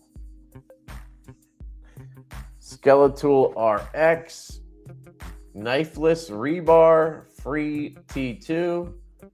I have the Raptor in my truck too. Mutt EOD, Super Tool 3000 EOD, and a gift card. So they got rid of the charge, guys. I guess between the Wave Alpha and the Wave and the Arc, they kind of replaced it. I don't know. That's crazy. I think this is the new hotness right here, guys. What do you think? Oh, I didn't share any of that. Sorry, guys. That's the new hotness. Look at that. Magnacut steel on that. Yeah, James, they use it for, I've heard about it mostly because of suppressors for guns. I have a bunch of them in 3D printed titanium. It's really cool. If you can go down a rabbit hole watching it, but basically they use a powder and they laser weld it. Essentially, it's called DMLS, I think. DLMS, direct laser metal sintering, and basically they create the item out of nothing, like in a bed, and it kind of like grows up, or maybe it grows down. I can't remember which way. It's insane, dude. It's like the craziest thing. And then you have a super sturdy, super durable, like just piece of titanium that's in whatever shape you need. And the cool thing about it with suppressors is they can do all types of like internal paths for the gas so that they can redirect the gas in different ways. Like you can swirl it around, you can do a helix pattern, you can have it go up, come back down, go back. Like you can do all types of shit to reduce sound, flash, gas, right? Like it's crazy. But I've also seen 3D printed titanium knife scales. There's a fixed blade maker in Germany, I think. He makes a handle out of it. I want to try to like make a folding knife like handle parts out of 3D printed titanium. I think that would look dope if you had 3D printed scales. The Wave Alpha is nice. Still $200 versus Roxxon for $50 with S35. Yeah, but it's USA made. That's important to a lot of people.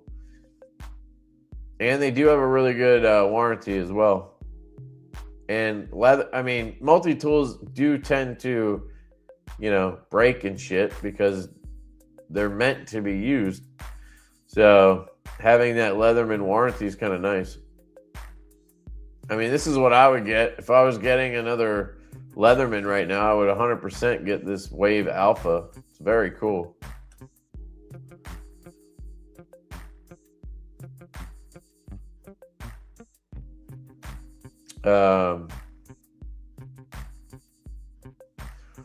Chris Reeve is doing it. I didn't know they were doing it. Why does it keep clicking on the different one? Yeah, it's direct laser metal sintering, DLMS. Yeah, you can watch full videos on it. It's crazy. These machines are like, I think they're like $500,000 for a 3D printer like that. And then, of course, you got to know how to use it. And then you got to get the material. You got to get the titanium powder. You can also 3D print out of powdered steel, steel powder, different types of steel powder. Like Inconel is really big in suppressors because it is really, really durable. And it doesn't heat up as fast as titanium. So you get added weight because it's heavy, but you get better heat resistance. Haynes 222, I think it is, or 2 something. Haynes 22, something like that, is also very popular now for it. But you can also get, I think 718 stainless. You can get that in 3D printed powder. And there's some other stuff. Companies are experimenting with combinations of shit, which is cool.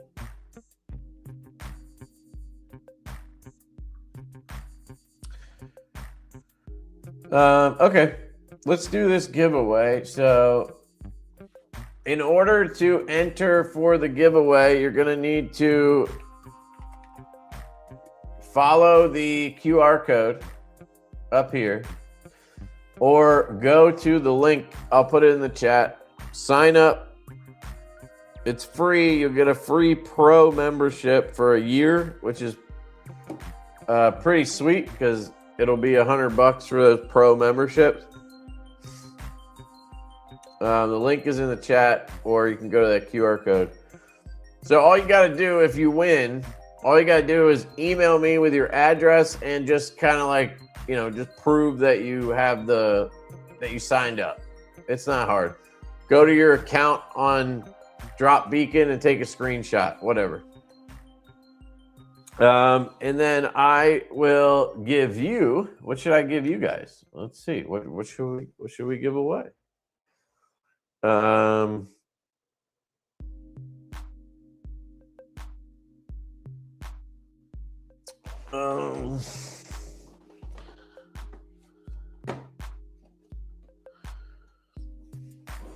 So I have a couple of O-lights from the last drop. I don't know if anybody's interested in that. I have the Baton 4, the new Baton 4.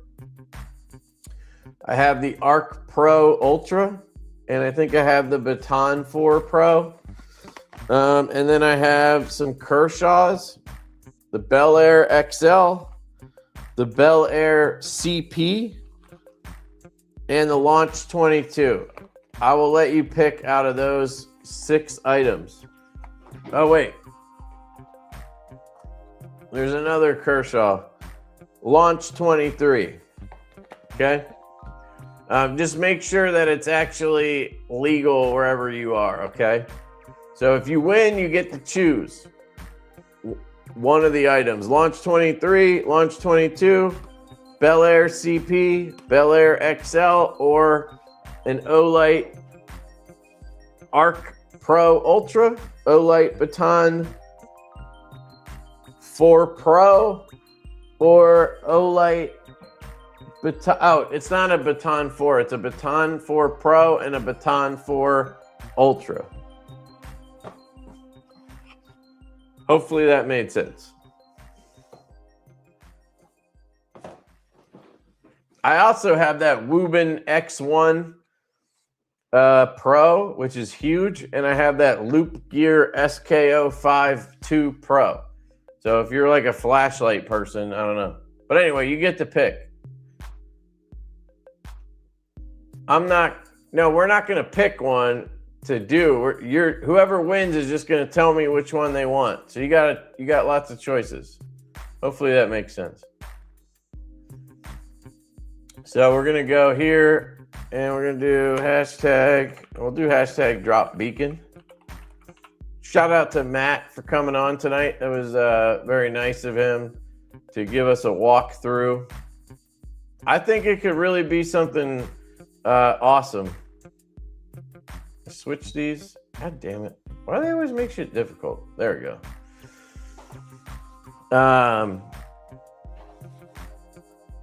I think it could be sweet because we can help dictate what he adds and what he has on there because he wants that feedback. You know what I mean?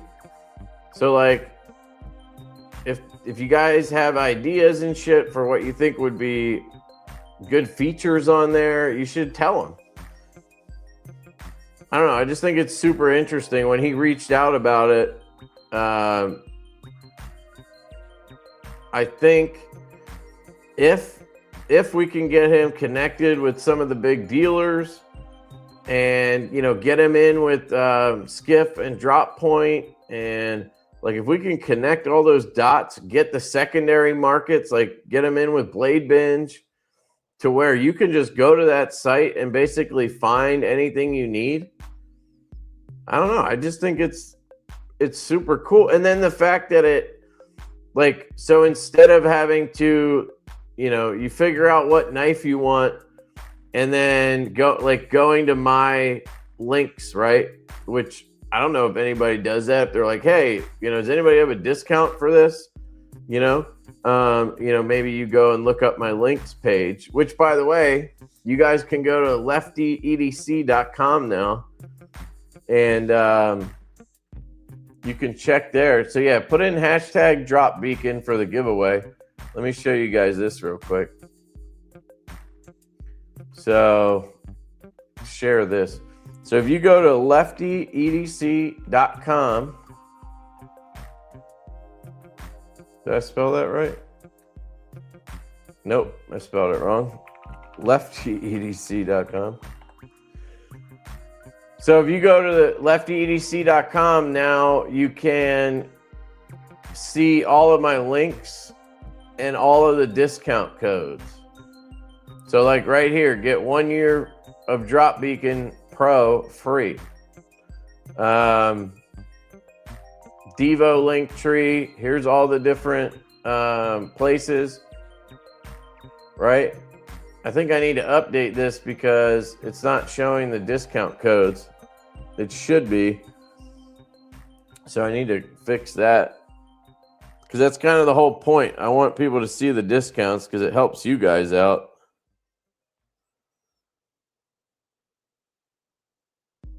Link in bio.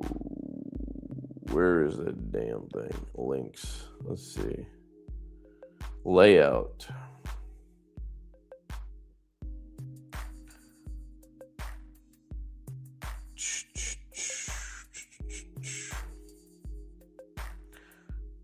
I don't know where.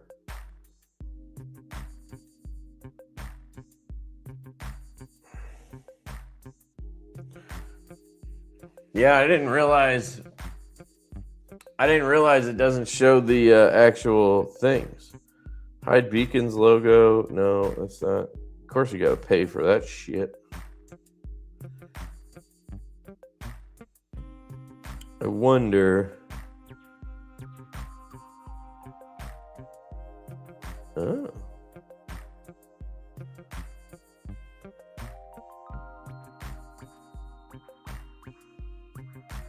Yeah, I probably got to go on their website to fix it. But anyway, normally you'll be able to see all my discount codes. So that way you guys know what discounts you can get. And then obviously if you follow any of these links, it helps me out if you buy anything. But more importantly, most of them, there's discount codes for you guys. So it never costs you more to use the link. So, but anyway, I was able to get LeftyEDC.com instead of having to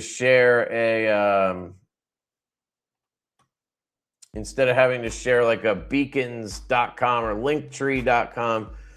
You can literally just go to LeftyEDC.com. So, how many people we got in here? 38. All right. We got 56 people, 38 people entered. So I'm going to give you one more minute to enter. All you got to do is follow the link or go to the QR code and sign up, get your free pro membership, and then you're entered to win.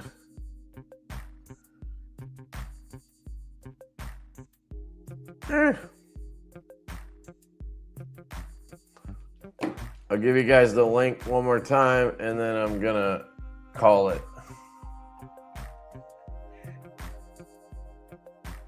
And if anybody watches this later, definitely, give the website a look. If you have any feedback or ideas, send them over to Matt.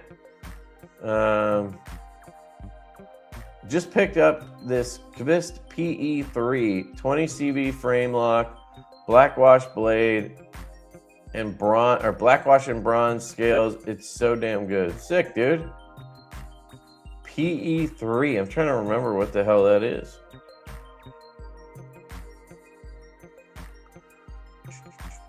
Have to sign up after the live on the... Oh, yeah. Yeah, you just have to show me that you signed up. So you can do it after. It doesn't matter. I can't wait to see what he does with that site. It sounds like it could be amazing. I agree, man. That's why I wanted to spread the word too. But again, I think that it also is beneficial to like everybody. It's not competing with anybody. That's why I love the idea. Like, so he wanted to sponsor the channel, right? Which I have no problem with in this case because it doesn't, I don't like, there's nothing that I have to promote. Like, I'm not trying to like push you guys to go, like you have to buy this Claris or whatever. Like, I'm not putting an ad into my videos that is all about this Claris multi-tool, right? That I don't actually think is cool, right? That's why I've never done sponsorships before, because it's always for a product that you can't obviously have negative, thoughts about, because if you're sponsored by them, then how can you give a bad review? You know what I mean? Like, it's not, those things don't go together. So that's why I've never done sponsorships. I've always refused them. The only way that I want to make money on the channel is through affiliate links, because then I can pick and choose what to promote based on what I think is actually good, based on shit I've actually handled. Like, it makes perfect sense to me, right? If it's not good, then I just don't have a link for it. I don't, like, if a company reaches out to me and wants to send me a knife to review. They'll always say, okay, we have this affiliate program. We'll give you this discount code.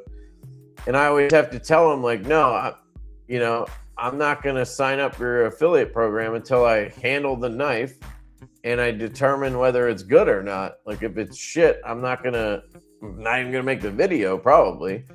But if I'm going to make a video saying I don't even recommend the knife, then I'm not going to get a link. You know what I mean?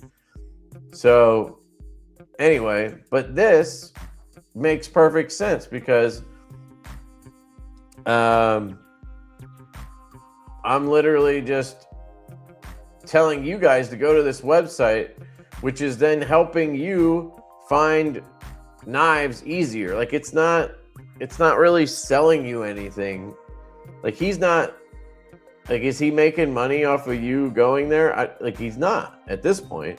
Obviously, the goal is to maybe get people to pay for ads on there or something. But the way I see it is it's just helping bring all the EDC and knife shit together versus having it all over the place, and then he's actually able to take my links and fit them into the different brands and shit, right, that I have links for. But it's not like pushing it on you. It's just, if you happen to go to search Giant Mouse on there, if you click on the buy now thing, it'll take you to Giant Mouse website. It'll use my link for that because I sent you there, right? But again, it's not like promoting a specific product or anything. So to me, it's not like shilling. It's not like, it just makes sense. And then the fact that it actually applies the discount for you and then shows you the price, like, that's crazy.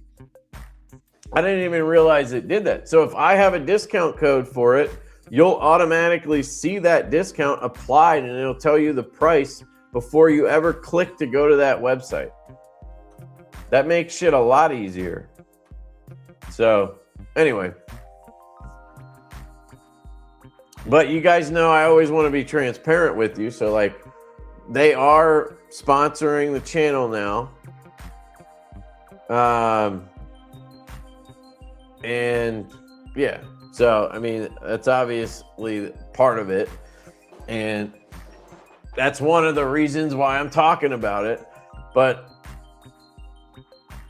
I think it's going to be really cool. As long as it can be tailored the way that we want, which again, we have that's the thing. We have the ability to work with him and help make it what we want it to be. That's fucking cool. So as long as people put the effort in to give that feedback and stuff, I think he can make it fit what we want. So anyway,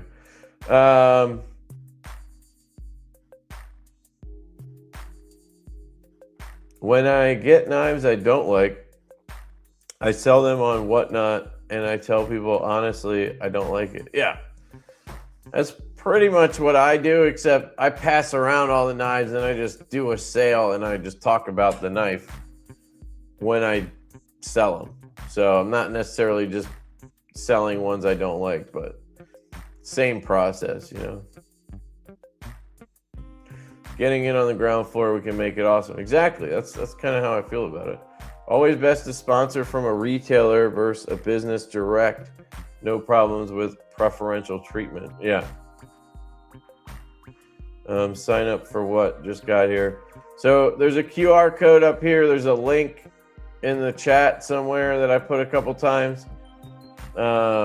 It's called Drop Beacon. It's what the whole live was about. We're about to end it, so I don't want to go through it all again, but you can watch the live from the beginning, or just sign up and take a look around. I'll check it out more after the live, yeah.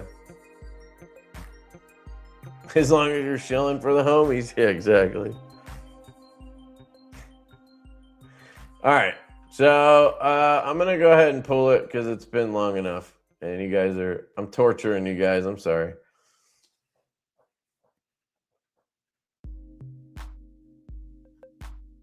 Marco with the win, dude. Marco. Dude. Let me put my email in here.